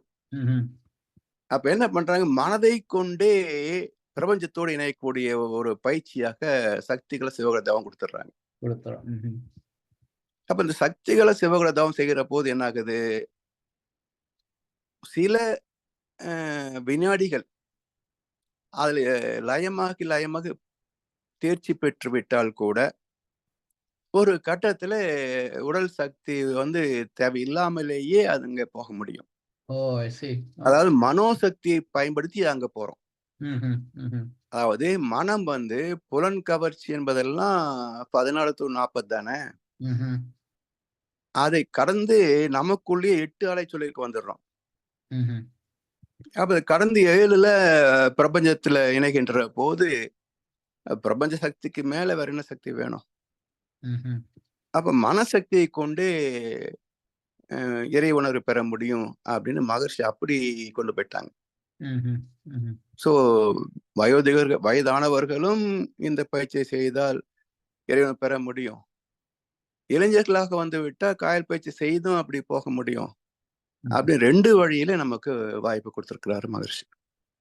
ஓகே ஐயா. பட் மனதை கொண்டு போறதுல என்ன பெரிய தடை அப்படின்னா, மனசிலிருந்து நம்ம அனுபவங்களை கழிப்பது அவ்வளவு எளிதான விஷயம் இல்ல. அதாவது தொடர்ந்து ஒரு அகத்தாய்வு பிராக்டிஸ் பண்ணணும். ஒவ்வொரு சனமும் எண்ணம் ஆராய்தல், ஆசை சிரமத்தல், சினம் தவிர்த்தல், கவலை வைத்தல், பால் உணவை முறைப்படுத்துதல், இப்படி ஒவ்வொரு சனமும் அதிலேயே விழிப்பா இருந்து பழகி அகத்தாய்வுல வெற்றி பெறுகின்ற போதுதான் இந்த மனதின் மூலமாக இறைவனர் பெறுவதற்கான வாய்ப்பு கிட்டும். இப்ப நம்ம 2ஐயும் விட்டுரும். அகத்தாய்வுலயும் நம்ம வெற்றி பெறுவதில்லை, காயல்பம் செய்வதற்கும் நமக்கு வந்து வயசு மீறி போச்சு. அப்ப அந்த கால நீளம் குறைவு. அப்ப ஏன் அனுபவங்களை அதிகமாக யாரும் பெற முடிவதில்லை அப்படின்னா, அந்த 2 ஓட்டைகள் இருக்கிறதுனால போறதில்லை.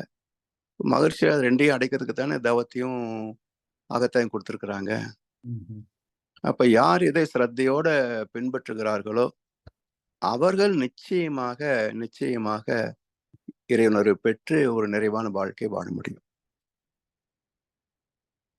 நன்றி ஐயா. எனக்கு இன்னும் 2 கேள்விகள் இருக்கின்றது. ஆனால் மற்றவர்களுக்கு அன்பர்களுக்கு முதலில் இடம் கொடுப்போம். தானே ஐயா? அடுத்ததாக சாந்தி உமாகாந்தன், நீங்களம்மா அன்மியூட் பண்ணிட்டு பேசலாம். ஐயா வாழ்க வளமுடன் ஐயா. வாழ்க வளமுடன் அம்மா. நன்றிங்க. அவங்க தெளிந்த நீரோடை போல ஒரு சிறு ஒரு ஒரு அதாவது பிசிறு இல்லாம அப்படியே கொண்டு போயிட்டே இருக்கீங்க. ரொம்ப நன்றிங்க உங்களுடைய கருத்துக்களுக்கு. இப்ப நீங்க சொல்றது ரொம்ப சிறப்பா, சிற்றறிவு அனுபவித்தால் சிற்றின்பம், பேரறிவு அனுபவிக்கிறது பேரின்பம் அப்படிங்கிறது ஒரு பெரிய சும்மா ஒரு சிறந்த கருத்தா இருக்கு, தெரிஞ்சுக்கிட்டோங்க ஐயா. அப்புறம் சமுதாயத்துல எல்லாமே இப்ப ஸ்லோ பாய்சன் மாதிரி நிறைய இதை வந்து பரப்பிக்கிட்டு இருக்காங்க. அதை நம்ம வந்து தவறுங்கிறத சரியாவே சரின்ற முறையிலேயே அவங்க வந்து அதை யூஸ் பண்ணிட்டு இருக்காங்க இல்லைங்க. அதனால பெரிய ஒரு கலிகாலமா மாறிட்டு இருக்குதுன்றதான் நம்ம பார்க்க முடியுதுங்க ஐயா. அப்புறம் பாலுணர்வுங்கிறது ஒரு ஒழுக்க கல்வியா நம்ம பள்ளிக்கூடத்துல எல்லாம் சொல்லி கொடுத்துட்டு இருக்கோங்க ஐயா. அது ஒரு ஒரு சீர்திருத்தமா ஒரு எப்படியும் ஸ்கூல்ஸ்ல முன்னெல்லாம் வச்சது போல ஒரு கம்பல்சரி கிளாஸா போட்டு ஒழுக்க கல்வியா அதை கொண்டு வந்தோம்னா இன்னும் கொஞ்சம் குழந்தைங்கள்லாம் ஓரளவுக்கு நல்லபடியா வர்றதுக்கு நல்லா வாய்ப்பு இருக்குங்க ஐயா. தெய்வீக ஒழுக்கம் கூட சொல்லலாம் இல்லைங்களாங்க ஐயா. பாலொழுங்கு ஒழுக்கத்தை தெய்வீக ஒழுக்கம் கூட சொல்லிக்கலாம் இல்லைங்களாங்க ஐயா. ஆமாமா. ஏன்னா நீங்க பால் உணர்வு அப்படின்றதே வந்து தெய்வீகம் தான். ஏன்னா தாம்பத்தியம் ஒரு தெய்வீகம். ஏன் அப்படின்னா அந்த பேரின்பம், தெய்வீகத்தினுடைய பேரின்பத்தை இங்க ஒரு தேனை நக்கி பார்க்கிற மாதிரி ஒரு சிறு துளியாக அனுபவிக்கிறோம். அது பெரிய தேன் அடை. இதுல நம்ம ஒரு சிறு துளி நாக்குல சுவைத்து பார்த்தது போல, ஓ இப்படித்தான் அது இருக்கும் என்பதற்கான ஒரு சாம்பிள் இது.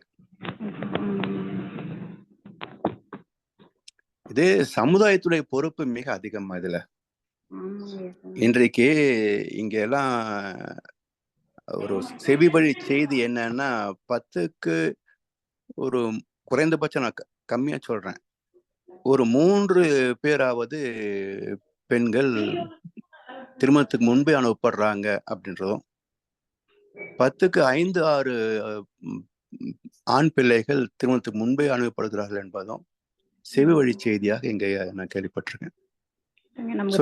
கொஞ்சமா இருந்தாலும் தெரியாது நிறைய இருக்குங்க ஐயா.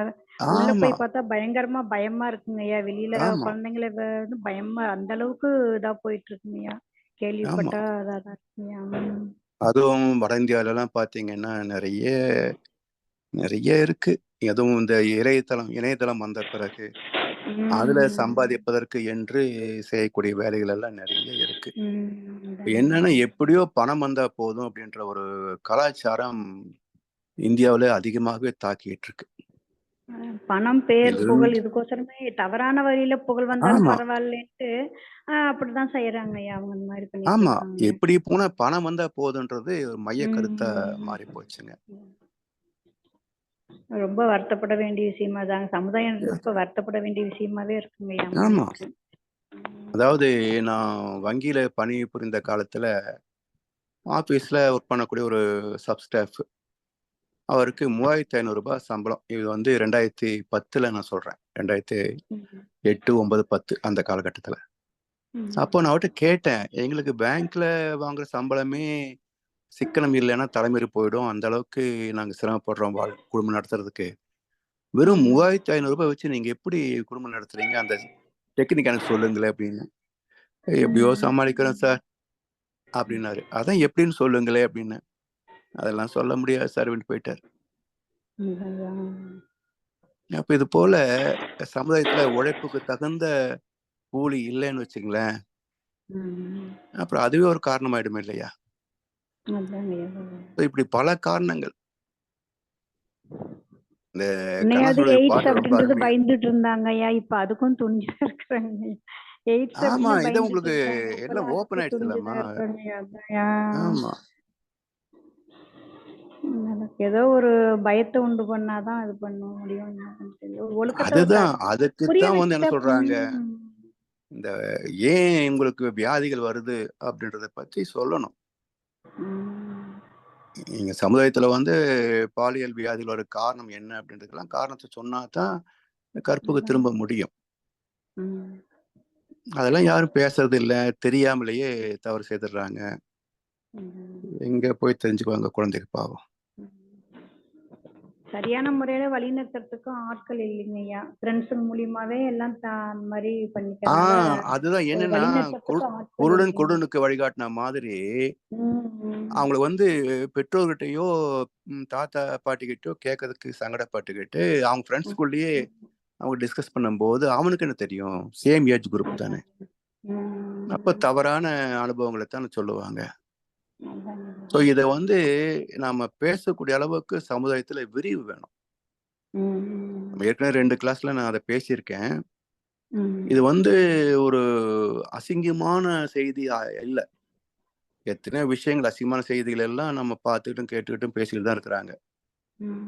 இது நம்ம குழந்தைகள் தக்க வயது வருகின்ற போது அந்த விசேஷத்திலே இப்போ சடங்கு செய்யறாங்க. என்ன சொல்லுவாங்க அதுக்கு, என்ன சொல்லுவாங்க, பூ புண்ணாநீர்ட்டு விழா எல்லாம் சொல்றாங்க.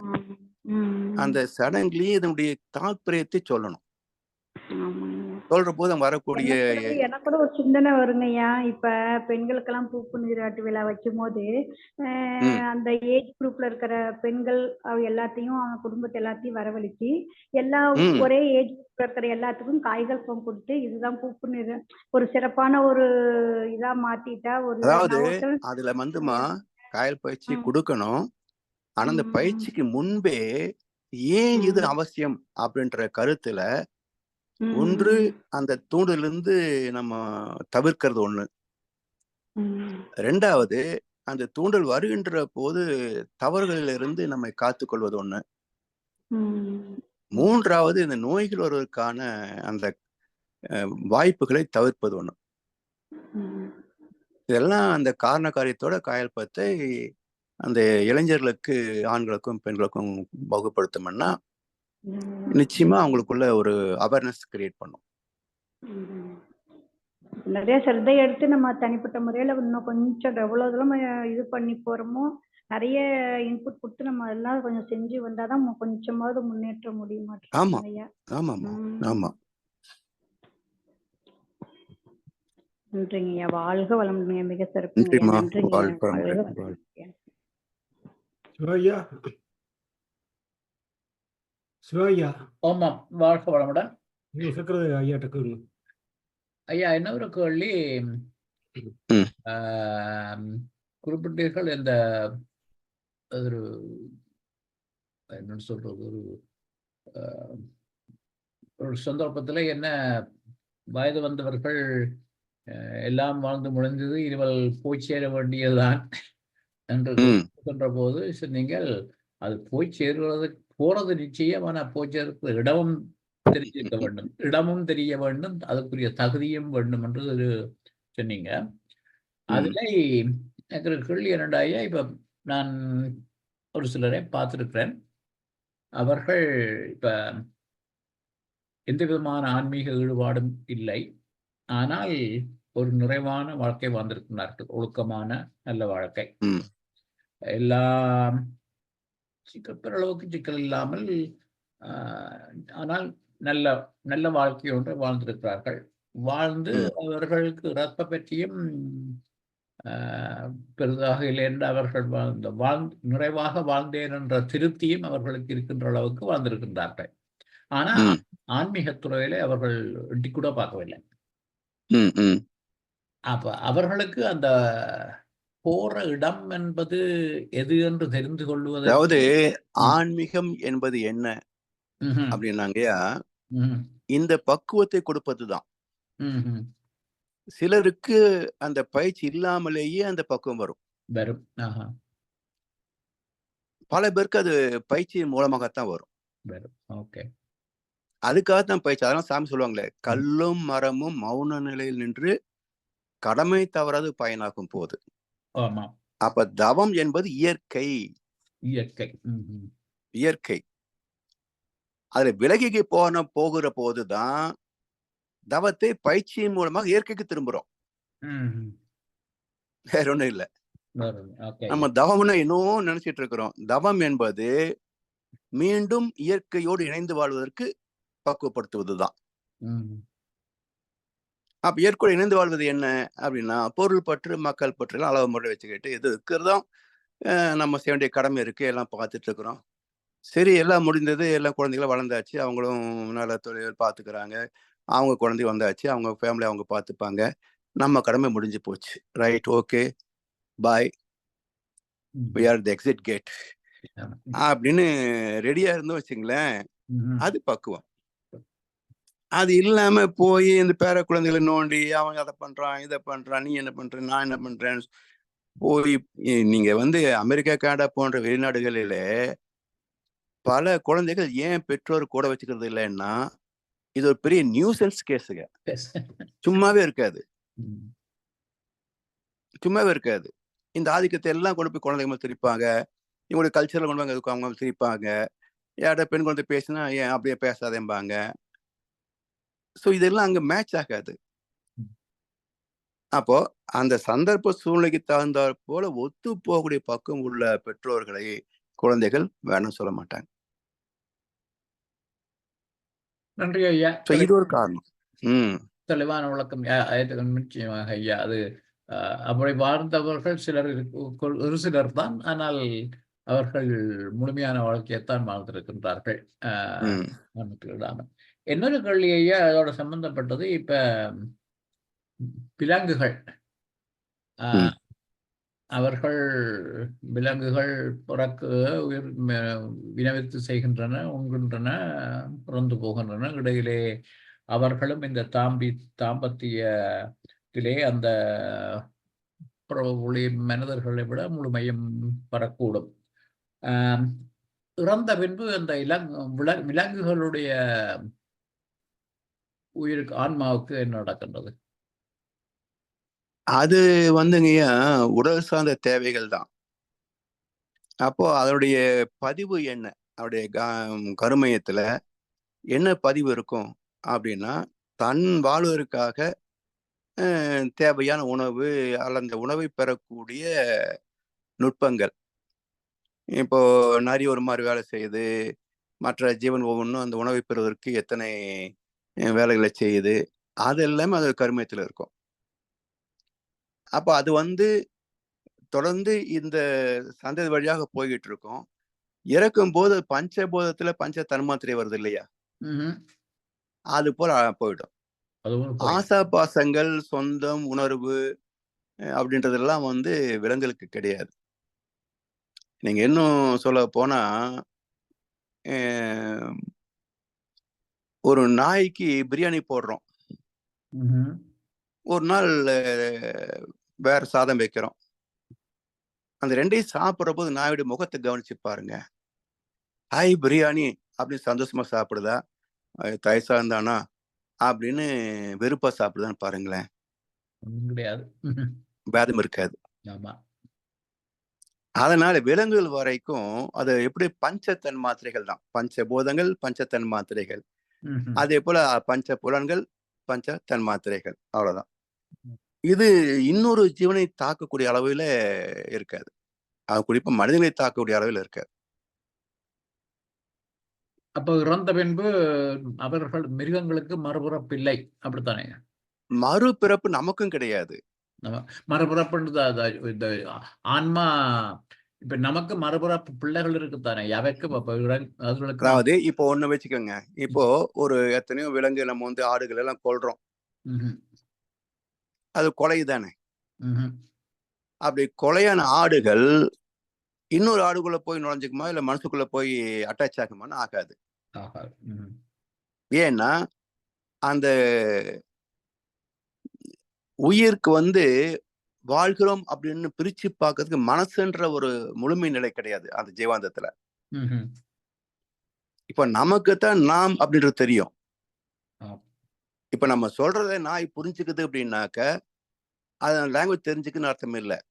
அந்த அதிர்வுகளை வைத்துக்கொண்டு நாம் முக பாவத்தை வைத்துக்கொண்டு நாம் செய்கை காட்டுறோம் இல்லையா, அதை வைத்துக்கொண்டு புரிஞ்சுக்கும். இப்ப விலங்குகளுக்கு நம்ம ட்ரைனிங் கொடுக்குறோமே, அப்ப அதெல்லாம் அந்த கையில சொல்லக்கூடிய பாவனைகள் தான் அதிகமா. அதுக்கு ட்ரெயினர்ஸ் அவங்களுடைய நுட்பம் எல்லாம் வச்சு பயன்படுத்தி விலங்குகளுக்கு இந்த என்ன சொல்லுவாங்க டால்ஃபின், அதுக்கு எல்லாமே பயிற்சி கொடுத்து நம்மை போலவே டான்ஸ் ஆட வைக்கிறாங்க, பாட வைக்கிறாங்க இல்லைங்களா. ஸோ அதெல்லாம் நான் பாடுறேன், எனக்கு தெரியாது. அந்த சவுண்டு திரும்ப சொல்றாங்க, இது ப்ராக்டிஸ் பண்ணி பண்ணி திரும்ப சொல்லுது, அவ்வளவுதான். நான் பாடகன் அப்படின்னு ஒரு டால்ஃபின் நினைக்க முடியாது, குயில் நினைக்க முடியாது. ஆனா மனிதன் நான் அப்படின்ற உணர்வு மனுஷனுக்கு மட்டும்தானே. அதனால் அட்டாச்மெண்ட் அப்படின்றது மனித இனத்துக்கு மட்டும்தானே தவிர மற்ற 5 விலங்குகளுக்கு நான் என்றது கிடையாது. அதனால் அட்டாச்மெண்ட்டும் கிடையாது. நன்றி ஐயா. நன்றி ஐயா, வாழ்க முடியாது. இந்த சிவாயா இந்த கேள்வியை வச்சு நான் ஒரு கேள்வி சொல்லி என்னன்னு சொன்னால், நாங்கள் பரிணாம வளர்ச்சியை பற்றி சொல்லும்போது மனிதனுக்கு இந்த விலங்குகளின் பதிவுகள் இருக்கும். காரணம் அந்த ஓரறிவுல இருந்து 6 அறிவு வரைக்கும், அந்த 5 அறிவு 6 அறிவு வரைக்கும் அந்த பரிணாம வளர்ச்சியில மனிதன் வந்து மிருகமாயெல்லாம் இருந்து வந்திருப்பான்னு சொல்லி அப்படி பேசும்போது, அப்ப அந்த மிருகங்கள் வந்து மனிதனா வாரத்துக்கு சான்ஸ் இருக்குதானே? மிருகங்கள் மீண்டும் மனிதனாக வருவதற்கு என்ற வாய்ப்புகள் சொல்ல முடியாது. ஏன்னா இப்போ பைபிள்ல ஒரு வசனம் வருது பாருங்க, 5ஆம் நாள் தேவன் பல்வேறு ஜீவராசிகள் உருவாகவும் அவை தம்மில் தாமே ஜீவன்களை உருவாக்கி கொண்டு சுகித்திருக்கும் கடவுள் என்று ஆசீர்வதித்தார் அப்படின்னு ஒரு வசனம் இருக்கு. இப்போ பல்வேறு ஜீவராசிகள் உருவாகவும் எப்படி உருவாகும்? இந்த அயல் மகர்ந்த சேர்க்கை இருந்தா தான் உருவாகும். அப்படி உருவான பிறகு தம்மில் தாமே ஜீவன்களை உருவாக்கி கொண்டு, இப்போ குரங்கும் யாழி என்ற இன்னொரு இனமும் சேர்ந்துதான் மனிதன் பிறந்தோம். இன்னைக்கு காட்டுல யாராவது அப்படி ஒரு ஆதிவாசி பிறக்கிறானா அப்படின்னு சாத்தியம் இல்லை. ஏன்னா யாழி என்ற இனமே இப்ப கிடையாது. அது போல ஒரு புதிய ஜீவன் தோன்றுவதற்குத்தான் கிராஸ் பிரீடிங் டெக்னாலஜி யூஸ் ஆகுமே தவிர தொடர்ந்து ஒன்று உருவாவதற்கு அதே போல நிகழ்ந்துதான் இன்னொன்று வரணுன்றது இல்லை. அது மட்டும் இல்லை, இன்றைக்கும் புது புது ஜீவன்கள் தோன்றிக் கொண்டேதான் இருக்கின்றன. தாவரங்கள், ஜீவராசிகள் எல்லாத்திலையுமே புது வெரைட்டி தோன்றிக்கிட்டே தான் இருக்கும். ஏன்னா அங்க கிராஸ் பிரீடிங் தொடர்ந்து நடந்துகிட்டே தான் இருக்கும். ஸோ ஆரம்பத்துல ஜீவன் தோன்றிய போது பாத்தீங்கன்னா ஒரு 5-10 ஜீவன் தான் இருந்தது.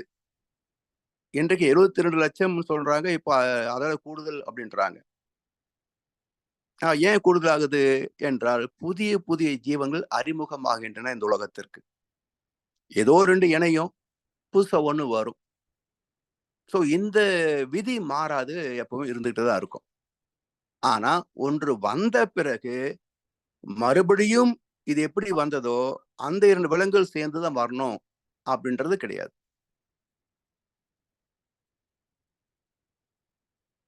சரிங்களையா? இருமர்கள் ஐயா என்று சொன்னா, அந்த நீங்கள் அப்ப ஒரு அன்பரின் கேள்விக்கு ஆன்சர் பண்ணி கொண்டிருக்கும் பொழுது காயகற்பம் செய்வதற்கு வயது முறிப்போச்சு. எங்களுக்கு வயது முறிப்போச்சுன்னு அப்படி ஒரு கருத்துன்னு சொன்னீங்க. அப்படி ம். இருக்கும்போது இந்த காயகற்பம் செய்யறதுக்கு ஒரு வயது அளவு இருக்கா ஐயா? இல்ல, இல்ல. எப்பவும் செய்யலாம். ஆனா, நீங்க 14 வயதிலே கற்றுக்கொண்டு செய்வதற்கும், 50 வயதிலே கற்றுக்கொண்டு செய்வதற்கும் வித்தியாசம் இருக்கு. ரைட். அது மட்டும் இல்ல. அந்த 14 வயதிலே செய்கின்ற போது, அந்த உடம்பு அந்த வித்து சக்தி உடல் முழுவதும் பரவி, உடல் சக்தியாக மாறிக்கொண்டே வந்து, அது ஒரு ஸ்டெபிலைஸ் ஆயிருக்கும். ஸோ ஹெல்த்தி பாடியா மாறி இருக்கும். அப்ப அந்த பயிற்சி எடுத்தவர்களுக்கு அந்த அளவு முறை என்பது இயல்பாக அமைஞ்சு போயிடும். ரைட் ஐயா. நல்ல இப்போ ஏற்கனவே இல்லறம் நடத்தி, குழந்தைகளை பெத்து, வளர்த்து எல்லாம் பண்ணி, இப்ப 50 வயசுல வந்து மன்றத்துல பயிற்சி எடுத்துக்கிட்டா அப்படின்னாக்க, இதுக்கு என்ன பெனிஃபிட் கிடைக்குமோ அதுதான் கிடைக்கும். புரிஞ்சது ஐயா. ஓ பயிற்சிக்கான விளைவு உண்டு. 1 நாள் செய்தாலும் அதுக்கான விளைவு உண்டு. 1 சரி வாரம் செஞ்சா அதுக்குரிய விளைவு. 10 வருஷம் செஞ்சா அதுக்குரிய விளைவு. டிஃபரன்ஸ் இருக்கு இல்லையா? சரி ஐயா. அடுத்தது அதான்.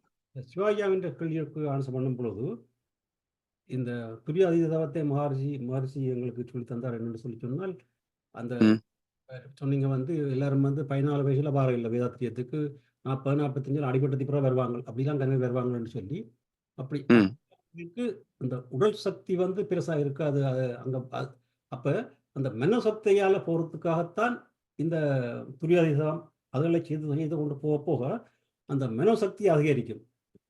ம். அந்த அந்த மனசக்தி மூலம் அங்க என்ன அங்க சுத்த வழி அதுக்கு போதெல்லாம் ஈஸி. அப்படியே தானே ஐயா? அப்படிதான். ரைட் ஐயா. That's fine. ரைட். இனி ஐயா ஒரு பர்சனல் கேள்வி எல்லாம் நிறைவு செய்யணும்னு ஒரு பர்சனல் கேள்வி என்று சொல்லி சொன்னால் நான் அந்த ம், மேலே சொல்லும்போது ஒரு கருத்து ஐயா பற்றி ஒரு கருத்து சொல்லும் பொழுது ஐயா ஒரு ஆத்ம நுழைவுடன் வாழ்பவர் அப்படி ஒரு கருத்து சொன்னேன். ம். அது சரியா ஐயா? ஏன்னா ஆத்மா நான் இதுவரை உங்களுடைய சிந்தனை உரை எல்லாத்தையும் கேட்டு கணக்கு திருப்பி திருப்பி கேட்கிறேன் நான். அப்படி ம், பொழுது நான் ஐயாவை பற்றி சிந்திக்கிறேன் நான். ம். ஐயா ஒரு ஆத்ம நிறைவுடன் வாழ்பவர். அதாவது ஒரு நிறைவான வாழ்க்கை. அந்த நிறைவு இருக்கு ஐயாவுக்கு. நிறைவுதாங்கய்யா. ஓமையா. என்னன்னு சொன்ன ஐயா, அது ஐயா நிறைவுதான். உங்களுடைய ஒவ்வொன்றும் ஐயா பிரதிபலிக்குது அது. நான் அந்த ஐயா அவதானமா கேட்கிற நான் விஷயங்களை ம், சின்னவர்கள திருப்பி திருப்பி நீங்க இடையில சொன்னீங்க ஒன்று சொன்னீங்கன்னு சொன்னால் அந்த ம், வந்துட்டேன். இந்த அகத்தாய்வு மற்ற இந்த இதெல்லாத்தையும் திருப்பி திருப்பி கேட்க கேட்க கேட்க ஒன்று சொன்னீங்கன்னு சொன்னா நாங்கள் ஒன்றிலும் ஒன்றிலும் பூரணம் இல்லைன்னு சொல்லி அகத்தாய்வு ம், தவத்திலும் பூரணம் இல்லை அப்படி ஒன்றிலும் பூரணம் இல்லை அப்படி ஒரு கருத்து ஒன்று சொன்னீங்க இடையில அது உண்மையாக ம், நான் அதை சிந்திச்சது என்னன்னு சொன்னால் அட்லீஸ்ட் ம், அகத்தாய்வை கேட்டு கேட்டு கேட்டு கேட்டு எங்களோட மனதில் அந்த படிவு வர ம். ஒரு நிறைவு வரும் அப்படி ஒரு சிந்தனை உனக்கு வந்து ஆமா, ஆமா. அதான் ஐயா. அதாவது தொடர்ந்து பயிற்சி தாங்கய்யா. தொடர்ந்து பயிற்சி தான். அதாவது சில சமயங்கள்ல முரண்பாடுகள் தோன்றத்தான் செய்யும். மற்றவரோட நம்ம பழகுற போது, ஏதோ தொழில் செய்வன்ட்டு இருக்கிற போது, சமுதாயத்துக்கு வெளியே போறோம், ரோட்ல போறோம். எத்தனையோ அனுபவங்கள் வரும். அப்ப நமக்கு சில முரண்பாடுகள், உணர்வுகள் எல்லாம் வெளிப்படும் இல்லையா? கோபம் தான் வரும், வருத்தம் வரும், கவலை வரும். அப்ப அதெல்லாம் என்ன சொல்றது? வரும். கொஞ்ச நேரத்துல அத வந்து நியூட்ரலைஸ் பண்ணிக்கிறது தான். உண்மையா என்னன்னு சொன்னா ஐயா நான் உங்களோட சிந்தனை உரையை வந்து திருப்பி திருப்பி கேட்கணும் கொஞ்சம் காலம் கேட்க ம், வித்தியாசம் தெரியுதா ஐயா அதுக்காக தான் நான் சொல்றேன் என்று சொன்னால் ம், ம், ம், அனுபவத்தோட நீங்கள் கன விஷயங்களை அனுபவ ரீதியாக படித்து தான் சொல்கிறீர்கள். அப்ப அந்த ம், ஒரு கொஞ்சம் காலத்துக்கு கேட்க விட்டணும்னு சொன்னால் அது எங்கேயாவது பிரச்சனை தெரியுது கொஞ்சம் வித்தியாசம் எங்கேயோ கொண்டு போகுதுன்னு சொல்லி அது ம், கேட்டு கேட்டு கேட்டு மனதில் ஒரு படிவு வர அந்த மன ம், பக்குவம் அதாவது போற பாதை வந்து கொஞ்சம் தெளிவா தெரியுது. ம், அதனுடைய இந்த சிந்தனை முறைகள் இதுகளை அகத்தாய்வுகளை திருப்பி வர வர வர வர எங்களை அறியாதமே ம். அது அந்த அதுல ஒரு பூரணம் பெற்றால் ஐயா ஒன்றில பூரணம் பெற்றாலே அவ்வளவு பெரிய விஷயம் ஐயா. ஆமா. ஐயா ஏன்னா நம்ம இந்த ஏஜ்லங்கய்யா ரிட்டையர்டு அண்ட் எக்ஸிட் கேட்ல நிக்கிற போது அகத்தாய்வு ரொம்ப ரொம்ப முக்கியம் நமக்கு. இப்ப ஐயா சொன்னாங்க பாருங்க, சில பயிற்சி எடுக்காத அன்பர்களே கூட ஒரு நிறைவான வாழ்க்கை வாழ்ந்துட்டோம் அப்படின்ற மாதிரி இருக்கிறாங்க அப்படின்னு சொன்னாங்க இல்லையா? ஸோ அந்த இடத்தை நாம் பிடிக்கிறதுக்கே நமக்கு பயிற்சிகள் ரொம்ப அவசியம். ஏன்னா அவர் மாதிரி நம்ம கிஃப்டடா இல்லை. அவங்க இயற்கையிலேயே கிஃப்டடா பிறந்திருக்கிறாங்க. அப்போ எல்லாரும் நிறைவா வாழ்ந்து நிறைவா போயிடுறாங்க. அந்த கிஃப்ட் நம்மகிட்ட இல்லாதனால நாம பிராக்டிஸ் மூலமாகத்தான் அந்த இடத்தை எட்ட முடியுது. ஆமாய்யா. அப்போ மகிழ்ச்சி மூலமாக அந்த பயிற்சி நாம் செய்து செய்து செய்து பழகி அட்லீஸ்ட் இறையுணர்வு அப்படின்ற அந்த பேரின்பத்துல திளைக்கவில்லை என்றாலும் கூட அட்லீஸ்ட் இந்த பூமியில வாழக்கூடிய அந்த எர்த்பவுண்ட் சோல்னு சொல்லுவாங்களே, அது போல ஆசாபாசங்களை சுமந்து கொண்டு பூமியை விட்டு தாண்ட முடியாத ஒரு ஆத்மாவாக இருப்பதை விட கொஞ்சம் உயர்ந்து விட்டாலே போதும். அதுவே வெற்றி தான். ஆமாய்யா. நன்றிகள் ஐயா. வாழ்க வளமுடன். மினிமம் வந்து எர்த்பவுண்ட் சோலாக இருக்கக்கூடாது அப்படின்றத வச்சுக்கோங்க. ஆமாய்யா. ஆம் ஆம் ஆம். இதை தாண்டி மேலே போயிட்டாலே போதும், நம்ம மீண்டும் பிறக்க மாட்டோம். மீண்டும் பிறக்கிறதுனா இன்னொருத்தருடைய அனுபவங்களோட நம்ம போய் இணைய மாட்டோம். நன்றிகள் ஐயா. நன்றி ஐயா. வாழ்க வளமுடன். இத்துடன் நாங்கள் நிகழ்ச்சிகளை நிறைவுக்கு வருவோம். நிகழ்ச்சி நிறைவுக்கு இந்த அற்புதமான சிந்தனையை வழங்கிய ஐயாவுக்கு ஒரு வாழ்த்து கூறுவோம். முன்னிலை பேராசிரியர் பழனிசாமி ஐயா வாழ்க வளமுடன். அவரின் உடல் நலம், மனவளம், பொருளாதார வளம், வாழ்க வளமுடன். அவரின் அன்பு குடும்பம், வாழ்க வளமுடன். அவரின் வேதாத்திரிய தொண்டு, வாழ்க வளமுடன்.